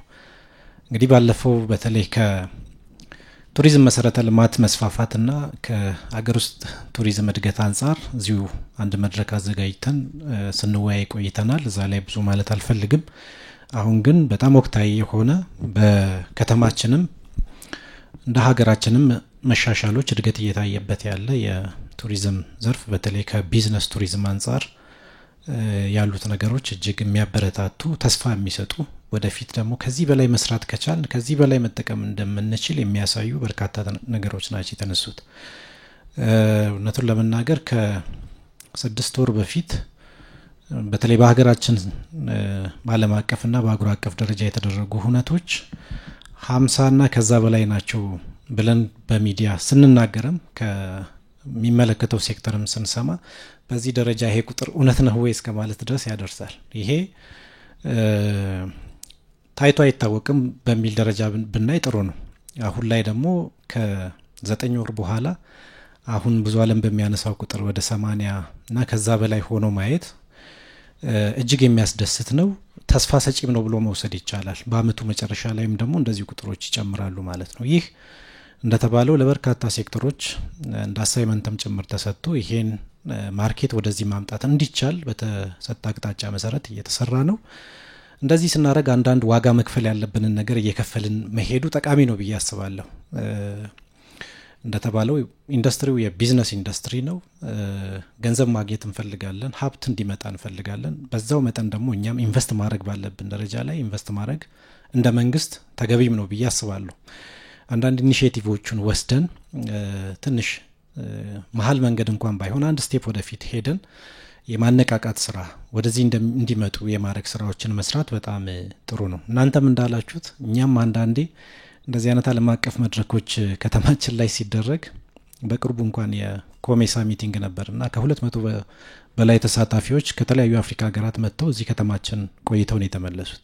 እቺን እድል ስናገኝ ምናልባት የመጡት ተሳታፊዎች የሀገራችንን የከተማችንን በጎ ነገር እንዲያዩ እንዲመለከቱ ተመልሰውም ወደ ሀገራቸው ሲመለሱ ስለ ሀገራችን በተረዱት መጠን እንዲያስረዱ ለማድረግ ኮስት አውጥተን እንዲጎበኙ መዳረሻዎቻችንን ሄደው እንዲያዩ የማድረግ ስራዎችን ስንሰራ ቆይተናል። አሁን ኢንዱስትሪው በጅምር ላይ ስላለ አንዳንድ ኢኒሼቲቮችን ወጣ ብለን መውሰድ በጣም ተገቢ ነው ብዬ አስባለሁ። ሌሎች ሀገሮችም በቱሪዝሙ ላይ አንዳንድ ነገሮች ላይ ስፔሻላይዝ ያደረጉትን ነገር ስናይ ኮስት ያደረጉት ነገር አለ። ያ ነገር በኋላ ሪተርኑ ትልቅ እንደሚሆን እያሰብን ማለት ነው። ከዚህ አንጻር እየወሰድን ያለው እርምጃ በበጎ ቢታይ፣ ነገር ግን ውድድር እንደመሆኑ መጠን ደግሞ በዛ መንገድ ገቢያችንን እያሻሻልን ብንሄድ በጣም ጠቃሚ ነው ብዬ ስለማስብ እንደተባለው በተለይ ከቢዝነስ ቱሪዝሙ አንጻር በርካታ ተግዳሮቶች እንደ ከተማም እንደ ሀገራችንም አሉ። አቶ ብዙ አለምን በጣም ዲቴይል በሆነ መንገድ አቅርቦልናል። ከዚህ አንጻር አሁን ተግዳሮቶች አሉ ዘን ምን መስራት አለብን? እንደ መንግስት ተቋም ምንድነው ከኛ የሚጠበቀው? እንደ ፕራይቬት ሴክተር ምንድነው ከፕራይቬት ሴክተር የሚጠበቀው? እንደ ኮሚኒቲ እንደ ሀገር ምንድነው የሚጠበቀው የሚለውን በደንብ ማየት መፈተሽ፣ ለዛም ደግሞ ተገቢ እርምጃ እየወሰዱ መሄድ በጣም ያስፈልጋል። በተለይ ብዙ ዓለምም እንዳነሳው የአሰራር ስርዓት ከመዘርጋት አንጻር ስትራቴጂክ በሆነ መንገድ ማቀድን ስለሚያካትትም በዛ መንገድ እንደ መንግስት ከመንግስት የሚጠበቀው ሮል መወጣት ይጠበቅብናል ብዬ አስባለሁ። ይህን እንደ ከተማ መስተዳደርም የምንሰራ ይሆናል ማለት ነው። ከዚህ ውጭ ግን እንደተባለው በተለይ ደግሞ ይሄ የቢዝነስ ቱሪዝም ላይን ሼሩን መውሰድ ያለበትም ፕራይቬት ሴክተር ነው። ፕራይቬት ሴክተርን በዛ ደረጃ መንቀሳቀስ አዌር መሆን ለዛ የሚያስፈልገውን እርምጃ መውሰድ በጣም ጠቃሚ ነው ብዬ ስለማስብ እና ከመጨረሻም እንደተነሳው በተለይ ከቅንጅታዊ አሰራር አንጻር ለረጅም ጊዜ የነበረን ክፍተት እኚህ ናቸው። ቱሪዝም ኢንዱስትሪው በባህሪ ከብዙ ሴክተር ጋር የሚያያዝ ሴክተር ነው። ከትራንስፖርቴሽን ብንጀምር፣ ከአገልግሎት ሰጪ ተቋማት ብንጀምር፣ ከመዳረሻ አስተዳዳሪዎች ከተለያዩ ተቋማት ጋር ሊንክ ያለው ነው፣ የተሳሰረ ነው። እንዲተሳሰርም ተደርጎ የተፈጠረ ነው በእኛ ሀገር ተጨባጭ ሁኔታ። ይሄ ሌላ ሀገር ላይ ላይሆን ይችላል። ሌላ ሀገር ላይ 100% ፕራይቬት ሴክተሩ ኦን እያደረገው ያለበት ሁኔታ አለ። እኛ ግን ካለው እድገትም አንጻር የመንግስት እጅም ትንሽ ረዘም ያለበት ሁኔታ ነው ያለውና ቅንጅታዊ አሰራር እንደ ግዴታ መውሰድ ያስፈልጋል። በዚህ በኩል ያሉትን የአሰራር ስርዓቶችን አስገዳጅም ጭምር እንዲሆኑ አድርጎ ማውጣት በጣም ጠቃሚ ነው ብዬ ስለማስብ ከዚህ አንጻር ለበርካታ ዓመታት ሳንጠቀምባቸው የቆየ ናቸው። ነገር ግን አሁን የቅንጅታዊ አሰራሩን ማምጣት ስንጀምር እየተጠቀምን ያለበት ሁኔታን እያየን ነው። እንደ ከዚህ በፊትም ይሄን ነገር አንስቻለሁ። እንደ ምሳሌ እንኳን ብናነሳ የቱሪዝም ሚኒስቴር የዛኔ በባህልና ቱሪዝም መዋቅር እያለ የስቶፕ ኦቨር ቱሪዝም ሀገራችን ላይ እንዲጀመር በርካታ ትራንዚት ቱሪስቶች ከተማችን ላይ ቁጭ ብሎ ስለሚያሳልፉ ያለውን ፖቴንሻል ለመጠቀም በርካታ ጥረቶችን ሲያደርግ ነበር። ከ6 ዓመት በፊት ወደ አውሮፓ ሀገርም ጭምር ባለሙያዎችን እየላከ የኤክስፒሪየንስ ሼር አድርገው መጥተው እዚህ አፕላይ እንዲያደርጉ ሙከራዎች ሲያደርጉ ነበር። ነገር ግን የሚፈለገው ቅንጅታዊ አሰራር ስላልነበር እስከ አሁን ድረስ ሳንጀምር ቆይተናል። በቅርቡ ይፋ ያደረጉት የቅንጅታዊ አሰራር በተለይ ከስቶፕ ኦቨር ቱሪዝም አንጻር ኢትዮጵያ አየር መንገድ፣ ኢሚግሬሽንና የቱሪዝም ሚኒስቴር ይበል የሚያሰኝ ስራ ነው። እንደዚህ አይነት ቅንጅታዊ አሰራሮችን ማምጣት ስንጀምር ከዘርፉ ማግኘት ያለብንን ጥቅም እናገኛለን ማለት ነው። ቅድምም ሲነሳ የነበረው በተለይ ከቪዛ ኢሹ ጋር ተያይዞ ነገር የናሽናል ሴኩሪቲ ኢሹ እንዳለ ሆኖ በዚህ መንገድ ግን የሀገሩን የናሽናል ሴኩሪቲ በማይጎዳ መልክ ግን የቪዛ ፕሮሰሱን ማቃለል የምንችል ከሆነ ማግኘት ያለብንን የቱሪስት ቁጥር ማግኘት ስለምንችል እንደዚህ አይነት አሰራሮችን መዘርጋት ውጤት ስለሚኖረው ይሄን በዛ ብናይ ጥሩ ነው። ሌላው በተለይ ከአገልግሎት አሰጣጥ አንጻር አሁንም በርካታ መፈተሽ ያለባቸው ጉዳዮች አሉ። እንደተባለው የአገልግሎት አሰጣጣችን ክፍተት አለው። ምንም ይሄ ለጥያቄ የሚቀርብ ነገር አይደለም። ይሄን ግን ተከታታይ የሆነ የአቅም መገንባት ስራዎችን እየሰራን ክትትል፣ ቁጥጥር፣ ድጋፍ እያደረግን እየሄድን ማስተካከል ያስፈልጋል ብዬ አስባለሁ። አሁን ላይ በጣም ፕሮሚሲንግ የሆነ ነገር አለ አዲስ አበባ ላይ። በተለይ የአገልግሎት ሰጪ ተቋማት በቁጥር በርካታ ናቸው። አሁን አገልግሎታቸው ጥራት እንዲኖረው የማድረግ ስራን ብንሰራ ከዚህ በላይ ከቱሪዝሙ ማግኘት ያለብንን ነገር እናገኛለን ብዬ አስባለሁ። የቁጥር ችግር የለብንም። ለምሳሌ ቅድም የተነሳው አንድ ከአፍሪካ ህብረት ሚቲንግ አንጻር ከከተማ ወጥቶ ሌላ አካባቢ ሄዶ እስከ ማደር የተገደዱበት ሁኔታ የለም። በነገራችን ላይ እንደውም አንዱ ትልቅ ኮምፕሌን የነበረው እኛ ጋር እንግዳ አልመጣም ነው። ካሉት ኢቭን በስታር ሬትድ ደረጃ ያሉት ከ170 በላይ በከተማችን ያሉ ሆቴሎች ከዛ ውስጥ እንኳን ከ40 የማይበልጡ ናቸው እንግዶችን ያስተናገዱት። ይህ ቁጥር በጣም ትልቅ ቁጥር ነው። የአፍሪካ ህብረትን ብቻ ለማለት ያህል ነው እና በቁጥር ብዙ አገልግሎት ሰጪ ተቋማት አሉ። ጥራት እንዲኖራቸው ማድረግ ግን በጣም ያስፈልጋል። ይሄን እኛም እንደ ቢሮ በቀጣይነት መስራት ያለብንን ነገር መስራት ይጠበቅብናል። ይሄን የምንሰራ ይሆናል። ሌላው ከኢንፍራስትራክቸር ዴቨሎፕመንት አንጻር የተነሱ ነገሮች በቂ ናቸው እያልን አይደለም። ጅምሩ ግን በጣም ጥሩ ነው። ይሄን ጅምር ማስቀጠል ያስፈልጋል። አሁንም በርካታ እንግዲህ ኢንፍራስትራክቸር ዴቨሎፕመንት ስንል በብዙ ነገር በመዳረሻ ልማትም ብቻ ሳይሆን ከግል ዘርፍ ባለው ልማትም ጭምር ስለሆነ እኚህ ነገሮች መጨመር ላይ ፎከስ አድርገን ብንሰራ አሁን ካለው ፍላጎት አንጻር ካለው የትኩረት አቅጣጫ አንጻር ወደፊት ደግሞ ፕሪዲክት ከምናደርገው የቱሪስት ቁጥር አንጻር በቂ ነው ማለት አይደለም። እዚህ ላይ በደንብ ትኩረት ሰጥቶ መስራት ያስፈልጋል። ኮንቬንሽን ሴንተሮች ከዚህ በላይ መጨመር መቻል አለባቸው። እንደተባለው የአፍሪካ ህብረትን እያስተናገድን ሌላ ማድረግ እንችላለን ወይ የሚለው የአቅም ጉዳይ እንደ ጥያቄም ስለቀረበ እኚህን ማስፋፋት በጣም ጥሩ ነው። ለግዠሪ ሆቴሎች፣ ቢዝነስ ቤዝድ የሆኑ ተቋማትን የማስፋፋት ስራዎች መስራት በጣም ጠቃሚ ነው። ከዚህ ጋር የሚያያዘው ከአቶ ሲሳይም ዲፕሊ ያነሳው ነገር በተለይ ከካፓሲቲ ቢልዲንግ አንጻር በጣም ስራ ይፈልጋል። አሁን እኚህ ጅምሮች ሰስቴነብል በሆነ መንገድ እንዲቀጥሉ ከተፈለገ የሰው ኃይል ግንባታ ላይ በጣም መስራት ያስፈልጋል። እውነታ አሁን ያለው ተቋማትም ይሁን እዛ ውስጥ ያለው የሰው ኃይል ኮምፒቲቲቭ ነው ወይ፣ እኛ በምንፈልገው መንገድ ዘርፉን እየመራ ነው ወይ፣ ዘርፉን እያገዘው ነው ወይ ብለን ብናይ ጥናት ቢፈልግ እንኳን እንደዛ እንዳልሆነ ያሳያል ማለት ነው። በርካታ ኢንዲኬተሮች ስላሉ ከዚህ አንጻር ከተለያዩ ተቋማት ጋር በቅንጅት መስራት፣ ልምድ ያለው ኤክስፒሪየንስድ የሆነ የሰው ኃይል መጨመር በጣም ጠቃሚ ስለሚሆን ከዚህ አንጻር ያለውን ክህሎት እንዲያዳብር የማድረግ ስራዎችን ጀምረናል። ሰፋ አድርጎ መስራት በጣም ተገቢ ነው። ሌላው ከፕሮሞሽንና ማርኬቲንግ አንጻር እንደተባለው ነው። አሁንም በጣም ብዙ የሚቀሩ ስራዎች አሉ። እዚህ ላይ በተለይ ኤክስፒሪየንስድ የሆናችሁ ሰዎችም በስፋት አንስታችኋል። የፕሮሞሽንና የማርኬቲንግ ስራ ከውጤታማነት አንጻር ነው የምናየው። ምን ውጤት ይዞ ይመጣል የሚለውንም ማየት በጣም ተገቢ ነው ብዬ ስለማስብ አሁን ላይ ዘርፉን የሚመጥን የፕሮሞሽንና ማርኬቲንግ ስራ ነው ወይ እየሰራን ያለ ነው ብንል አይደለም። በሰራ ነው ልክ በሰራ ነው የቱሪዝም የመሰረተ ልማት ልክ የፕሮሞሽንና የማርኬቲንግ ስራችንም በዛ መጠን ካልሰራን ሪተርኑ በጣም ትንሽ ሊሆን ይችላል። ሶ ይሄን ፕላንድ በሆነ መንገድ ከስትራቴጂም ጭምር የተነሱ ነገሮች ስላሉ ይሄን መስራት በጣም ጠቃሚ ነው ብዬ አስባለሁ። እንደተባለውም ደግሞ በጥያቄም እንደተነሳው ዓለም አቀፍ እውነቶች ላይ ተሳትፎ ከተማውን አገርን የማስተዋወቅ ስራዎች ጅምሮች አሉ። ላይክ እንደ ዱባይ ላይ የተነሳው በርሊን፣ አይቲቪ፣ አይኤምኤክስ፣ ፍራንክፈርት የመሳሰሉ ኦፖርቹኒቲዎች ላይ ለመጠቀም ጥረቶች ይደረጋሉ። ነገር ግን የከተማችንን የሀገራችንን ቱሪዝም በሚመጥን መንገድ ዝግጅት አድርጎ እንደተባለውም ደግሞ አንዳንዴ አውትሶርስም አድርጉ የተባለው አንድ ክሪቲካል ሀሳብ ነው። እኔም በተሳተፍኩባቸው ዓለም አቀፍ መድረኮች ላይ ያየሁት አንዳንድ ነገሮች አሉ። በተለይ የመንግስት ተቋማት እኚህን ነገር ኤጀንቶችን ጭምር እስከ መቅጠር ድረስ ደርሰው ያላቸውን የቱሪዝም ሀብት ፕሮሞት እንዲያደርጉ እንዲሸጡ የማድረግ ልምዶች አሉ። ይሄን እንደ ግብአት ወስደን ወደፊት በሚኖሩ መድረክ ላይ ብንሰራ በጣም ጥሩ ነው ብዬ አስባለሁ። ከዚህ አንጻር አንድ መዘንጋት የሌለበትና በተደጋጋሚም የተነሳው በተለይ ከፐብሊክ ፕራይቬት ፓርትነርሺፕ ጋር ተያይዞ የተነሱ ነገሮችን በትክክል ወስዶ መስራት በጣም ጠቃሚ ነው ብዬ አስባለሁ።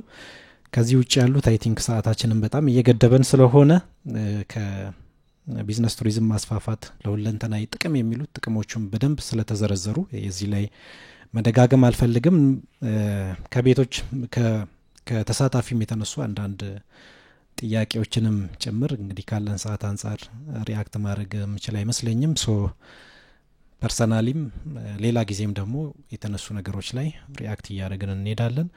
ከሁሉ በላይ ግን ውድ የሆነ ጊዜያችሁን ሰውታችሁ እዚህ ድረስ በመምጣት በጣም ጠቃሚ የሆነ ነገር እውነቱን ለመናገር በጣም ትልልቅ የፖሊሲ ኢሹዎችንም ጭምር አሰራራችንንም ስርዓታችንም እንድንፈትሽ የሚያግዘን ተገቢ የሆነ ምክር ተገቢ የሆነ ሀሳብ ስላዋጣችሁ በአዲስ አበባ ባህል ኪነ ጥበብና ቱሪዝም ቢሮ ስም እጅግ የላቀ አክብሮቴን ለመግለጽ ወዳለሁ። ኤንቢሲም ከዚህ በፊት እንደሚያደርግልን ይሄንን ፕሮግራም አስፈላጊውን ድጋፍ ጭምር በማድረግ ይህ ፕሮግራም በዚህ መንገድ እንዲሳካ ስላደረገ በጣም ማመስገን እፈልጋለሁ። አመሰግናለሁ። እኛም በጣም አድርገን እናመሰግናለን አቶ ሁንዴን። አቶ ሰለሞንና አቶ ብዙ አለም ለውይይታችን መነሻ እንዲሁ ላቀረቧቸው ሀሳቦች እናንተም ስለመጣችሁ እና በውይይቱ ስለነበራችሁ ሚና እጅግ አድርገን እናመሰግናለን። ለዘርፉ መጎልበት ማደግና እንደ ሀገርም እንደ ከተማም ተጠቃሚ መሆን እንዲያስችል እንደገና ዘርፉን በስርዓት በፖሊሲ በአሰራር ለመምራት ደግሞ ተጨማሪ ግብዓት የሚሆኑ ሀሳቦችን ስላነሳችሁ እናመሰግናለን። የሀሳብ መዋጮ በሌላ መድረክ ይቀጥላል። ስለዚህ ተያያዥ የሆኑ ጉዳዮችን ልናነሳ ስለምንችል ከብዙዎቻችሁ ጋር ደግመን እንደምንገናኝ ተስፋ አድርጋለሁ። የዛሬው የሀሳብ መዋጮ በዚህ ተጠናቋል። እናመሰግናለን።